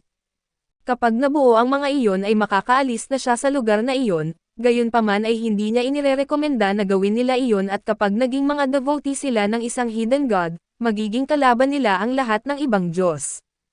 Tinanong ni Ara kung nangangahulugan ba iyon na maaaring kailanganin nilang labanan ang ibang mga Diyos balang araw, gusto rin niyang malaman kung may paraan para tuluyang maiwasan ang pakikipaglaban, pero sinabi ni Arian na imposible iyon dahil ang mga devotee ng isang Diyos ay automatikong nagkakaroon ng responsibilidad na makibahagi sa God's Gathering. Hindi pa naririnig ni Alicia ang tungkol dito kaya medyo nalito siya. Pero ang pinakasimpleng paliwanag ay isang Diyos lamang ang maaari nilang sambahin at dahil itinuturing na isang bigong Diyos si Arian, hindi niya kayang talunin ang ibang Diyos kapag nakaharap niya ang mga ito. Dahil dito ay malalagay sa malaking panganib si Ara at ang kanyang mga kasama. Naintindihan ni Ara kung bakit sinasabi ni Arian na hindi magandang ideya na iligtas siya, pero hindi rin maatim ni Ara at ng iba na basta na lamang siyang iwan doon. Kaya tinanong ni Ara ang kanyang mga kasama kung sang-ayon silang iligtas si Arian at agad namang pumayag ang lahat. Sinabi nila kay Arian na hindi nila siya itinuturing na isang kabiguan dahil lamang ganoon ang tingin sa kanya ng kanyang creator. Pagkatapos ay tinanong ni Ara kung ano ang kailangan nilang gawin para maging mga devotee niya, itinaas ni Arian ang kanyang kamay at inilagay sa license ni Ara ang kakayahang makipag-ugnayan sa kanya. Binanggit ni Arian na i-contact niya si Ara kapag dumating na ang tamang panahon pero kung malagay sa panganib si Ara o ang kanyang grupo, maaari nila siyang tawagin at gagamitin niya ang lahat ng kapangyarihang mayroon siya para tulungan sila. Nagpasalamat si Arian sa kanilang lahat dahil pinili nilang suportahan siya, pero iginiit ni Ara na hindi niya kailangang magpasalamat dahil ginagawa lamang nila iyon dahil gusto nila, gayunpaman ay sinabi pa rin ni Arian na lubos siyang nagpapasalamat sa kanila. Bilang maliit na bawi ay inalok niya silang tulungan na makaalis sa labyrinth sa pamamagitan ng paggawa ng daan pabalik sa ibabaw. Tinanong ni Suzuna kung makakabalik pa ba sila para makita si Arian pagkatapos nilang umalis. Siniguro naman ni Arian na kapag nabawi na niya ang kanyang kapangyarihan, makakagawa rin siya ng isang entrance kaya balang araw ay makakabalik sila para makita siya at pagkatapos nito, na-teleport silang lahat pabalik sa ibabaw. Sobrang laking ginhawa ang naramdaman nila nang makitang ligtas na sila dahil talagang nakakatakot ang laban nila sa ilalim. Pero si Ara ang pinaka-nakaramdam ng ginhawa sa kanilang lahat at mula nang mapunta sila sa secret room, hindi na siya mapakali dahil sa panganib na maaaring mangyari sa kanila. Kaya nang makasiguro siyang ligtas na silang lahat, bigla na lamang nanghina ang kanyang mga binti dahil sa sobrang pagod at agad na lumapit si Igarashi para tulungan siya at naiintindihan naman ng iba kung bakit sobrang pagod ni Ara, kaya sinabi nilang maaari muna siyang manatili roon at magpahinga. Magsasalita sana si Ara para tumutol pero biglang umupo si Teresa sa tabi niya at ipinatong ang ulo ni Ara sa kanyang kandanggen. Medyo nagulat si Ara sa ginawa niya pero iyon ang paraan ni Teresa para ipakita ang kanyang pasasalamat sa lahat ng ginawa ni Ara para sa kanya, dahil dito ay tinanggap na lamang ni Ara ang alok ni Teresa at nagpahinga. Pagkauwi ay dumiretso sina Ara at Garcia sa guild para i-report kay Luisa ang lahat ng nangyari. Hindi makapaniwala si Luisa sa mga narinig niya at sanay na siyang makakita ng mga kahanga-hangang nagagawa ni Ara at ng kanyang party dahil sa lahat ng nakamit nila hanggang ngayon, pero hindi niya inakalang papasok sila sa isang uncharted territory at makakabalik ng buhay. Ang uncharted territory ay bahagi ng dungeon kung saan wala pang sinumang nakapasok at nakabalik ng buhay, pero hindi lang basta nakabalik si Ara dahil wala rin siyang nawalang kahit isang miyembro ng kanyang party at dahil dito, nalampasan ng kanyang contribution points ang lahat ng party sa bayan at napunta siya sa number 1 spot ng leaderboard. Nagulat si Ara nang malaman ito at alam niyang malaking achievement ang nagawa nila, pero hindi niya inakalang sapat iyon para maging number 1 sila at sa ngayon, nagpasya siyang huwag munang ipaalam ito sa iba dahil baka mainggit sa kanya ang ibang tao kapag nalaman nilang nasa first place na siya. Habang papunta siya para makikipagkita sa kanyang mga kasama ay may napansin siyang kaguluhan sa market, nang tingnan niya kung ano ang nangyayari at nakita niyang naroon ang mga anak ni Falma at mukhang nagkaproblema ang mga ito, lumapit si Ara at sinabi sa lalaking sinigawan ang mga bata na kaibigan siya ng mga ito. Tinanong niya kung ano ang nangyari at iginiit ng lalaki na nabangga raw siya ng aso ng mga bata at nasira ang kanyang leather boots. Dahil dito ay humihingi siya ng 10 gold coins bilang bayad at agad napansin ni Ara na sinusubukan lang nitong piniperahan ang mga bata, dahil sobrang mahal ng 10 gold coins para sa isang luma at maruming pares ng boots. Bukod doon ay sinabi ni Plum na hindi naman talaga binangga ni Cyan ang lalaki mismo ang nagtangkang bumangga sa kanila ng walang dahilan at pinuprotektahan lang sila ni Cyan at dahil alam na ni Ara ang buong nangyari, humingi siya ng permiso kay Ike na pansamantalang isama si Cyan sa kanyang party para makatulong ito. Walang problema iyon kay Ike kaya pinayagan niyang sumali muna si Cyan sa party ni Ara. Pagkatapos nito ay maayos na sinabi ni Ara sa lalaki na umalis na dahil wala itong makukuhang kahit isang pera mula sa mga bata, pero nagalit ang lalaki at sinugod sina Ara at ang mga bata gamit ang kanyang espada. Ginamit ni Ara ang defense support para harangin ang kanyang atake. Pagkatapos ay ginamit naman niya ang attack support kay Cyan para palakasin ang tail whip attack nito, isang hampas lang ang ginawa ni Cyan at agad na bumagsak ang lalaki. Napagtanto ng lalaki na hindi niya kayang manalo sa laban kaya mabilis siyang tumayo at tumakas. Natuwa naman si Ara dahil natapos na rin ang problema at maya-maya ay dumating si Falma. Labis siyang nag-alala sa kanyang mga anak dahil narinig niya ang kaguluhan.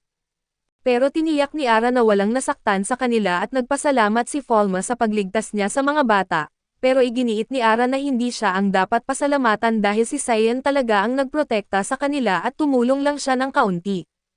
Nagulat din si Ara na may ganoong skill pala si Cyan, kaya tinanong niya si Falma kung saan siya makakakuha ng guard dog na katulad ni Cyan dahil sa tingin niya ay malaking tulong ang ganitong kasama sa kanyang party. Dahil interesado si Ara ay binanggit ni Falma na pwede niyang isama si Cyan sa susunod niyang mission. Matagal na rin niyang gustong magkaroon si Cyan ng experience bilang seeker at mukhang gusto rin ni Cyan si Ara kaya sa tingin ni Falma ay magandang pagkakataon iyon. Nagustuhan ni Ara ang ideya at pumayag siyang isama si Cyan sa kanyang susunod na mission. Pagkatapos nito ay pumunta na si Ara sa lugar kung saan naghihintay ang kanyang party. Medyo nainis ang kanyang mga kasama dahil matagal na silang naghihintay, humingi naman siya ng tawad at ipinaliwanag na nagkaproblema ang mga anak ni Falma kaya kinailangan niyang tumulong. Nang kompleto na silang lahat ay pumasok sila sa shop ni Rick Arden, naihatid na ng mga carrier doon ang lahat ng monsters na napatay ng party ni Ara sa kanilang nakaraang mission, lumabas ang anak ni Rick Arden at agad na sinimulang himayin ang mga katawan ng monsters. Habang ginagawa niya iyon ay tinanong ni Ara si Rick Arden kung kaya niyang magsagawa ng appraisal sa kanyang shop, sa kasamaang palad ay sinabi ni Rick Arden na hindi niya kayang gawin iyon at iminungkahi niyang kumuha si Ara ng party member na may appraisal skill dahil siguradong magiging malaking tulong iyon sa kanila. Nang pag-isipan nito ni Ara ay napagtanto niyang magandang ideya nga iyon, binanggit din ni Rick Arden kung gaano kahanga-hanga na nagawang pabagsakin ni Ara ang isang gaze hound at plane eater sa iisang expedition. Para sa kanya ay parang himala na nakabalik silang lahat ng buhay dahil maraming mahuhusay na seeker ang sumusubok ng mga mission na hindi pa nila kaya. Dahil dito ay namamatay sila sa labyrinth o nagiging demi-human, gayunpaman ay ipinapahayag na may paraan para mapapagaling ang mga naging demi-human kaya may pag-asa pa rin silang bumalik sa normal. Naiintindihan ni Ara ang sinasabi ni Rick Arden at binanggit niyang desidido siyang gawin ang lahat ng makakaya niya para maibalik sa normal si Darcia. Nagulat si Rick Arden dahil pareho pala sila ng layunin at iginiit niyang isa ring demi-human ang kanyang asawa. Nagulat si Ara nang marinig iyon at ipinaliwanag ni Rick Arden na magkasama sila noon sa labyrinth nang atakihin sila at napatay ang kanyang asawa. Kalaunan ay natagpuan siya ng ibang seekers sa labyrinth bilang isang demi-human, buntis din ito sa kanilang anak noong mamatay siya at matapos ipanganak ang kanilang anak na si Melissa. Nanatili si Rick Arden sa bahay para alagaan siya habang ang kanyang asawa naman ay sumali sa isang party at naglakbay para maghanap ng paraan upang bumalik sa normal. Dahil kailangan nilang tumaas sa rank para mahanap ang lunas, ginawa ni Rick Arden ang lahat para maaalagaan ng maayos si Melissa kaso hindi niya maiwasang mag-alala, na baka may mga mahalagang karanasan sa kanyang kabataan na hindi nararanasan ni Melissa. Bata pa lang kasi ito ay hindi na siya interesado sa mga bagay na karaniwang gusto ng ibang bata. Ang gusto lang niya ay maghimay at pag-aralan ang mga bago at bihirang monsters, kaya naman palagi siyang tumutulong sa shop ng kanyang ama. Ayaw ni Rick Arden na masayang ang kabataan ni Melissa. Gusto niyang makaranas ito ng mas maraming bagay habang bata pa at tinanong ni Ara kung ang ibig ba niyang sabihin ay gusto niyang isama si Melissa sa susunod na mission ng kanyang party. Iyon mismo ang hinihiling ni Rick Arden. Kaya tinanong ni Ara si Melissa kung interesado siyang sumama sa isang second mission. Inamin ni Melissa na mukhang masaya iyon kaya opisyal siyang humiling na makasama sa susunod na mission ni Ara. Pumayag naman si Ara at ipinahayag na sisanduan niya ito kapag oras na para umalis. Makalipas ang ilang sandali ay pumunta sina Ara at ang kanyang mga kasama sa mansion ni Lady Alia, kung saan sila titira mula ngayon at sinalubong sila ng headmaid na si Mil at inalok silang ihatid sa kanilang mga bagong kwarto. Iginiit ni Mil na sa second floor sila mananatili at siya na ang maghahatid sa kanila roon. Ipinahayag naman ni Ara sa kanyang mga kasama na mauna na sila habang tinatapos niya ang kanilang check-in at habang pinupunan ni Ara ang mga form, nilapitan siya ng isang lalaking nagngangalang Jorg. Nagpakilala si Jorg bilang leader ng Polaris Party, Ang dating number 1 party na kamakailan lang ay bumaba sa number 2 matapos silang nalalampasan ng party ni Ara at akala ni Ara ay magagalit si Jorg dahil naaga niya ang number 1 spot nito, pero kabaligtaran ang nangyari dahil mukhang mabait naman si Jorg. Pumunta lang siya roon para personal na makilala si Ara matapos niyang marinig na lilipat ito sa mansion ngayong araw. Tinanong ni Jorg kung may pangalan na ba ang party ni Ara at doon lang napaisip si Ara na hindi pa pala siya nakakapagbigay ng pangalan sa kanilang party dahil hindi niya alam na normal pala itong ginagawa rito, kaya iginiit niyang pag-uusapan muna nila iyon ng kanyang mga kasama kapag nagkita-kita sila. Pero pinaalalahanan ni Jorg si Ara na siya ang leader, kaya pwede naman siyang gumawa ng pangalan para sa kanilang party kung gusto niya at alam naman iyon ni Ara. Pero iginiit niyang hindi niya talaga tinitingnan ang sarili bilang leader dahil ang kanyang mga kasama ang gumagawa ng karamihan sa pakikipaglaban. Kaya kung may gagawin silang desisyon tungkol sa party, gusto niyang marinig ang opinyon ng lahat at naiintindihan ni Jorg ang punto ni Ara dahil mahalagang malaman ang opinyon ng buong team sa mga ganitong bagay. Gusto pa sana niyang makipagkwentuhan kay Ara subalit may kailangan pa siyang gawin ngayong araw. Kaya binanggit niyang uminom na lang sila ng magkasama sa ibang pagkakataon bago siya umalis. Pagkatapos nito ay umakyat si Ara para balikan ang kanyang party at nang magkakasama na silang lahat, umupo sila para kumain ng hapunan. Karamihan sa pagkaing inihanda para sa kanila ay monster shellfish. Inaasahan ni Ara na hindi ito masarap pero nagulat siya dahil masarap naman pala at kahit maayos naman ang lasa ng pagkain, hindi talaga kayang kumain ni Misaki ng karne ng monster. Kaya ibinigay niya ang pagkain niya kay Dercia na masayang tinanggap iyon dahil gustong-gusto niya ang pagkain. Habang kumakain ay tinanong ni Misaki si Ara kung balak ba siyang iwan sa kanilang mission kinabukasan. Inamin ni Ara na pinag-iisipan niya iyon dahil kapag isinama sina Cyan at Melissa, aabot na sila sa limit na 8 miyembro at bukod doon ay level 2 pa lang si Misaki at mababa ang kanyang health stats, kaya baka mas ligtas kung hindi muna siya sasama. Pero pinapaalala ni Misaki kay Ara na natural na maswerte ang kanyang class, kaya mas magandang manatili na lang siya sa likuran kasama si Melissa para makaiwas sila sa karamihan ng panganib at kumilos bilang hiwalay na unit. Naisip ni Ara na pwedeng gumana ang ganitong formation dahil magagamit pa rin niya ang kanyang backstance para protektahan sila sakaling mapunta sila sa isang labanan. Pero bago siya magdesisyon ay hiniling niyang makita muna ang mga available skills ni Misaki para malaman kung alin ang pinakakapakipakinabang. Matapos mag-level up ni Misaki at marami siyang bagong skills na pwedeng piliin, isa rito ang skill na nagbibigay sa kanya ng kakayahang makuha ang gusto niyang numero sa dice sa bawat paghagis pero sa tingin nila, sa casino lang talaga magiging kapakipakinabang ang skill na iyon kaya tumingin sila sa ibang option. Mayroon din siyang Russian roulette skill na kayang bawasan ng kalahati ang health ng kalaban kapag tumama ito, pero may maliit ding posibilidad na maapektuhan nito ang sarili niyang mga kakampi at dahil dito, naisip ni Ara na hindi sulit ang panganib. Ang pinakaligtas na option ay ang Lucky Guess skill, tinutulungan siya nitong gumawa ng mga desisyong haantong sa magandang resulta pero hindi naman ito gaanong kailangan sa ngayon. Kaya iminungkahi ni Ara na hintayin na lang nilang mag-level up ulit si Misaki para mag-reset ang kanyang mga skill options. Walang problema kay Misaki na maghintay muna bago pumili ng bagong skill, samantala ay tinanong naman ni Suzuna si Ara kung pwede rin niyang tingnan ang kanyang mga skills at masaya naman itong pumayag. Matapos tingnan ang license ni Suzuna, nalaman ni Ara na pinapaunlad nito ang kanyang archery at shrine maiden skills at para naman sa mga bago niyang pwedeng makuhang skill, isa sa mga opsyon ang pagiging spirit medium. Pero sa tingin ni Ara ay hindi magandang ideya iyon dahil may posibilidad na masaniban si Suzuna ng masamang espiritu, para sa kanya ay mas ligtas piliin ang cleansing skill dahil makakatulong ito kung makakalaban sila ng mga spirit type na kalaban. Gayunpaman iginiit ni Suzuna na matagal na niyang gustong subukan ang pagiging spirit medium. Ayaw naman ni Ara na kontrahin ang gusto nito kaya pumayag siyang piliin ni Suzuna ang Spirit Medium skill.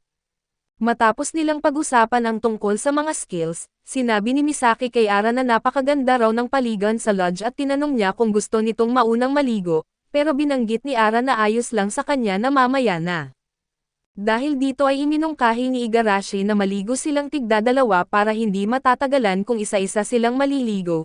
Inaya rin niya si Dercia na sumama sa kanya pero mukhang nadismaya si Dercia nang marinig iyon, kaya tinanong siya ni Igarashi kung may iba ba siyang gustong makasabay maligo at pagkasabi nito, Agad na tumingin si Darcia kay Ara.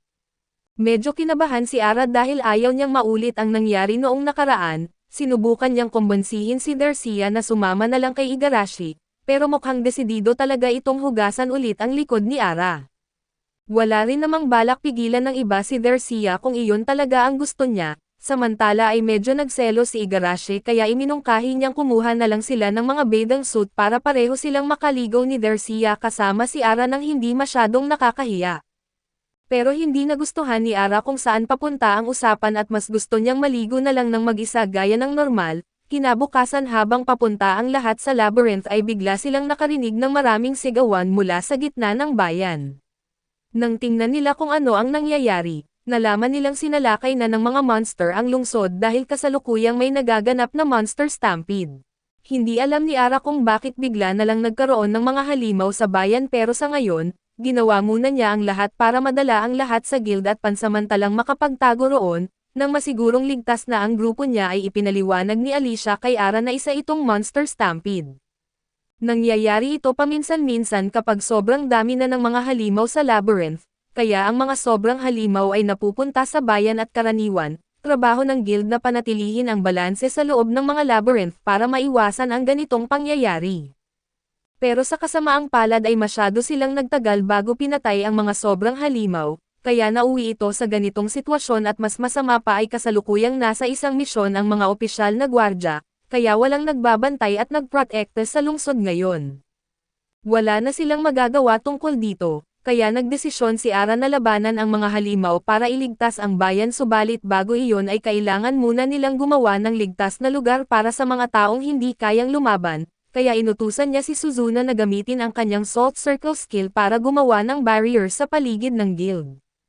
Nang may tatayo ang barrier ay hindi na kayang salakayin ng mga halimaw ang mga taong nasa loob, dahil dito ay nagkaroon sila ng kaunting oras para maghanda at binuksan ni Ara ang kanyang mapa at nakita niyang maraming halimaw ang nagtipon malapit sa field labyrinth, mukhang mayroon pang isang named monster sa kanila kaya siguradong hindi magiging madali ang laban. Iginiit ni Ara sa lahat na pupunta sila sa kinaroroonan ng mga halimaw at papatayin ang pinakamarami nilang kalaban, habang papunta roon ay gusto rin niyang gumawa si Suzuna ng mga karagdagang salt barrier sa paligid ng mga gusaling pwedeng gawing ligtas na hideout ng mga tao. Si Misaki ang inatasan na protektahan si Suzuna habang gumagawa siya ng mga barrier, sina Igarashi at Alicia naman ang mangunguna sa grupo at habang si Teresa ang magsisilbing scout, nang malinaw na sa lahat ang kanilang mga gagawin ay lumabas na sila.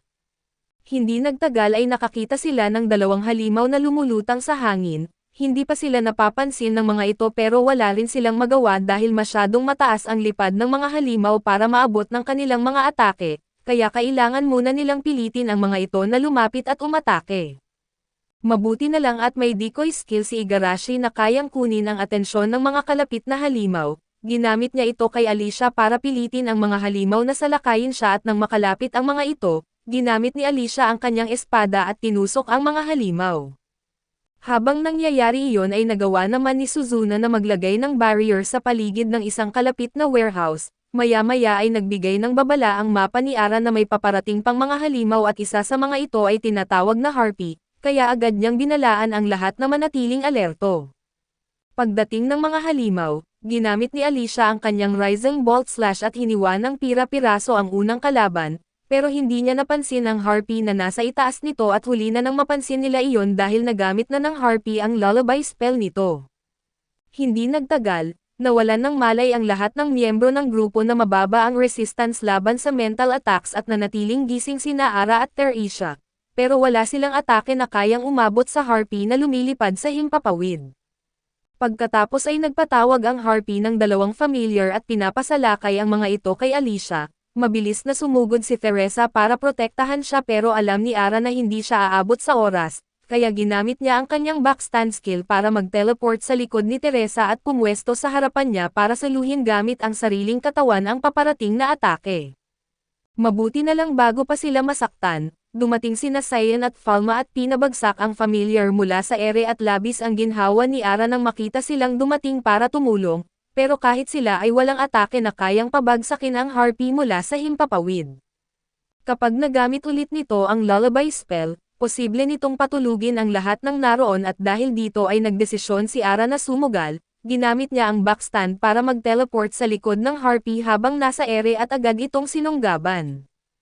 Dahil dito ay sabay silang mabilis na bumagsak patungo sa lupa. Sumigaw si Ara kay Cyan para saluhin siya at sakto namang nagawa ni Cyan na pabagalin ang pagbagsak ni Ara para hindi siya malubhang masaktan, samantala nang dumating ang ina ni Cyan ay agad niyang pinabagsak at pinigilan ang harpy sa lupa.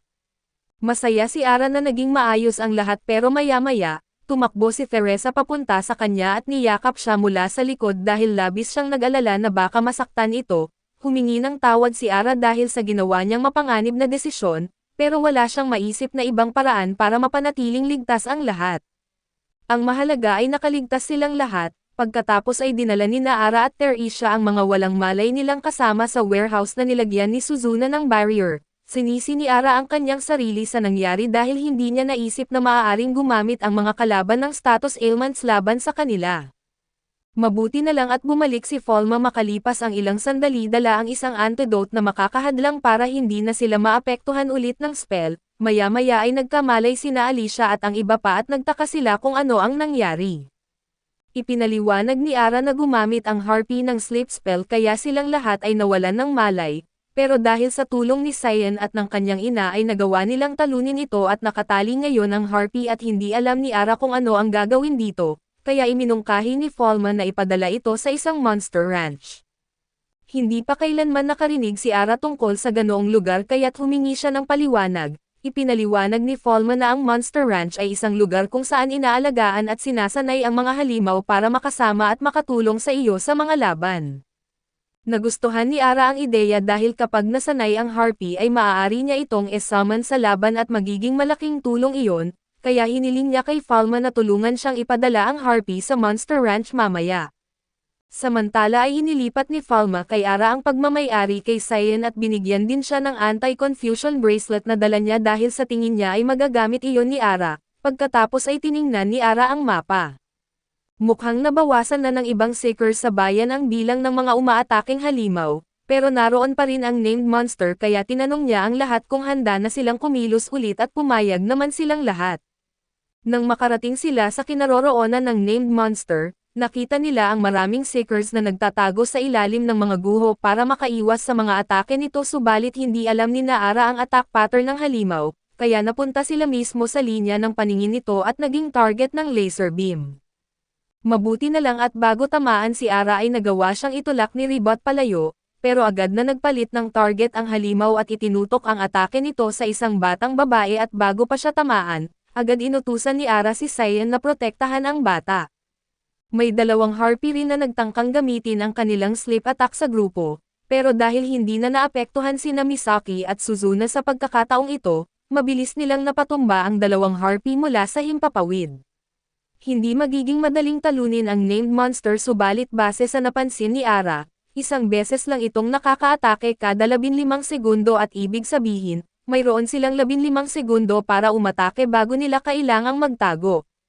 Inutusan ni Ara ang lahat na magsimulang umatake at maging handang tumakbo kapag nagbigay siya ng senyales, agad nilang ginamit ang kanilang pinakamalalakas na atake at ng oras na para umatake ulit ang halimaw, sinabihan ni Ara ang lahat na magtago. Pero nagulat siya dahil hindi laser beam ang ginamit ng named monster, sa halip ay sinubukan nitong lunukan si Rebel at ang lalaking iniligtas niya. Wala masyadong magagawa si Ara dahil kahit gamitin niya ang backstand para mag-teleport sa likod nila, baka makain lang din siya ng halimaw. Doon niya naalala ang sinabi ni Arian na maaari niya itong tawagin kapag kailangan niya ng tulong, kaya humingi agad ng suporta si Ara kay Arian at agad naman itong tumugon at naglabas ng dalawang malalaking guard arms, para pigilan ang named monster habang nakakatakas si Riba.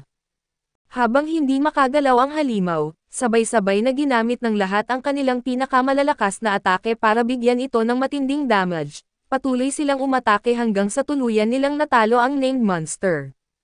Matapos ang laban ay nagsimulang tulungan ng mga available na seekers ang mga sugatang sibilyan sa paligid. Nahuli rin nilang buhay ang mga harpy kaya plano ni Ara na ipadala rin ang mga ito sa Monster Ranch.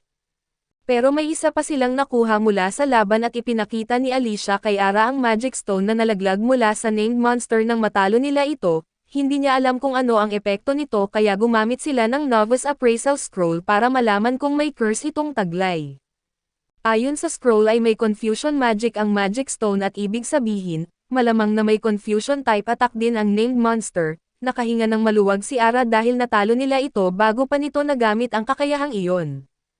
Sa ngayon ay inilagay muna ni Ara ang Magic Stone sa kanyang storage dahil wala pa siyang paggagamitan dito. Maya-maya ay dumating sina Melissa at Rick Arden at humingi sila ng tawad dahil hindi sila nakarating agad, dahil abala sila sa pagpatay sa mga halimaw na sumalakay sa paligid ng kanilang shop.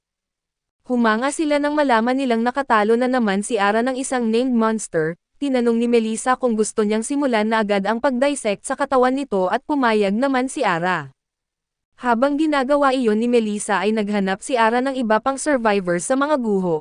Kalaunan ay nakakita siya ng isang batang babae at mukhang hindi naman ito nasaktan, pero halatang labis itong nalungkot sa nangyari. Tinanong ni Ara kung ayos lang siya.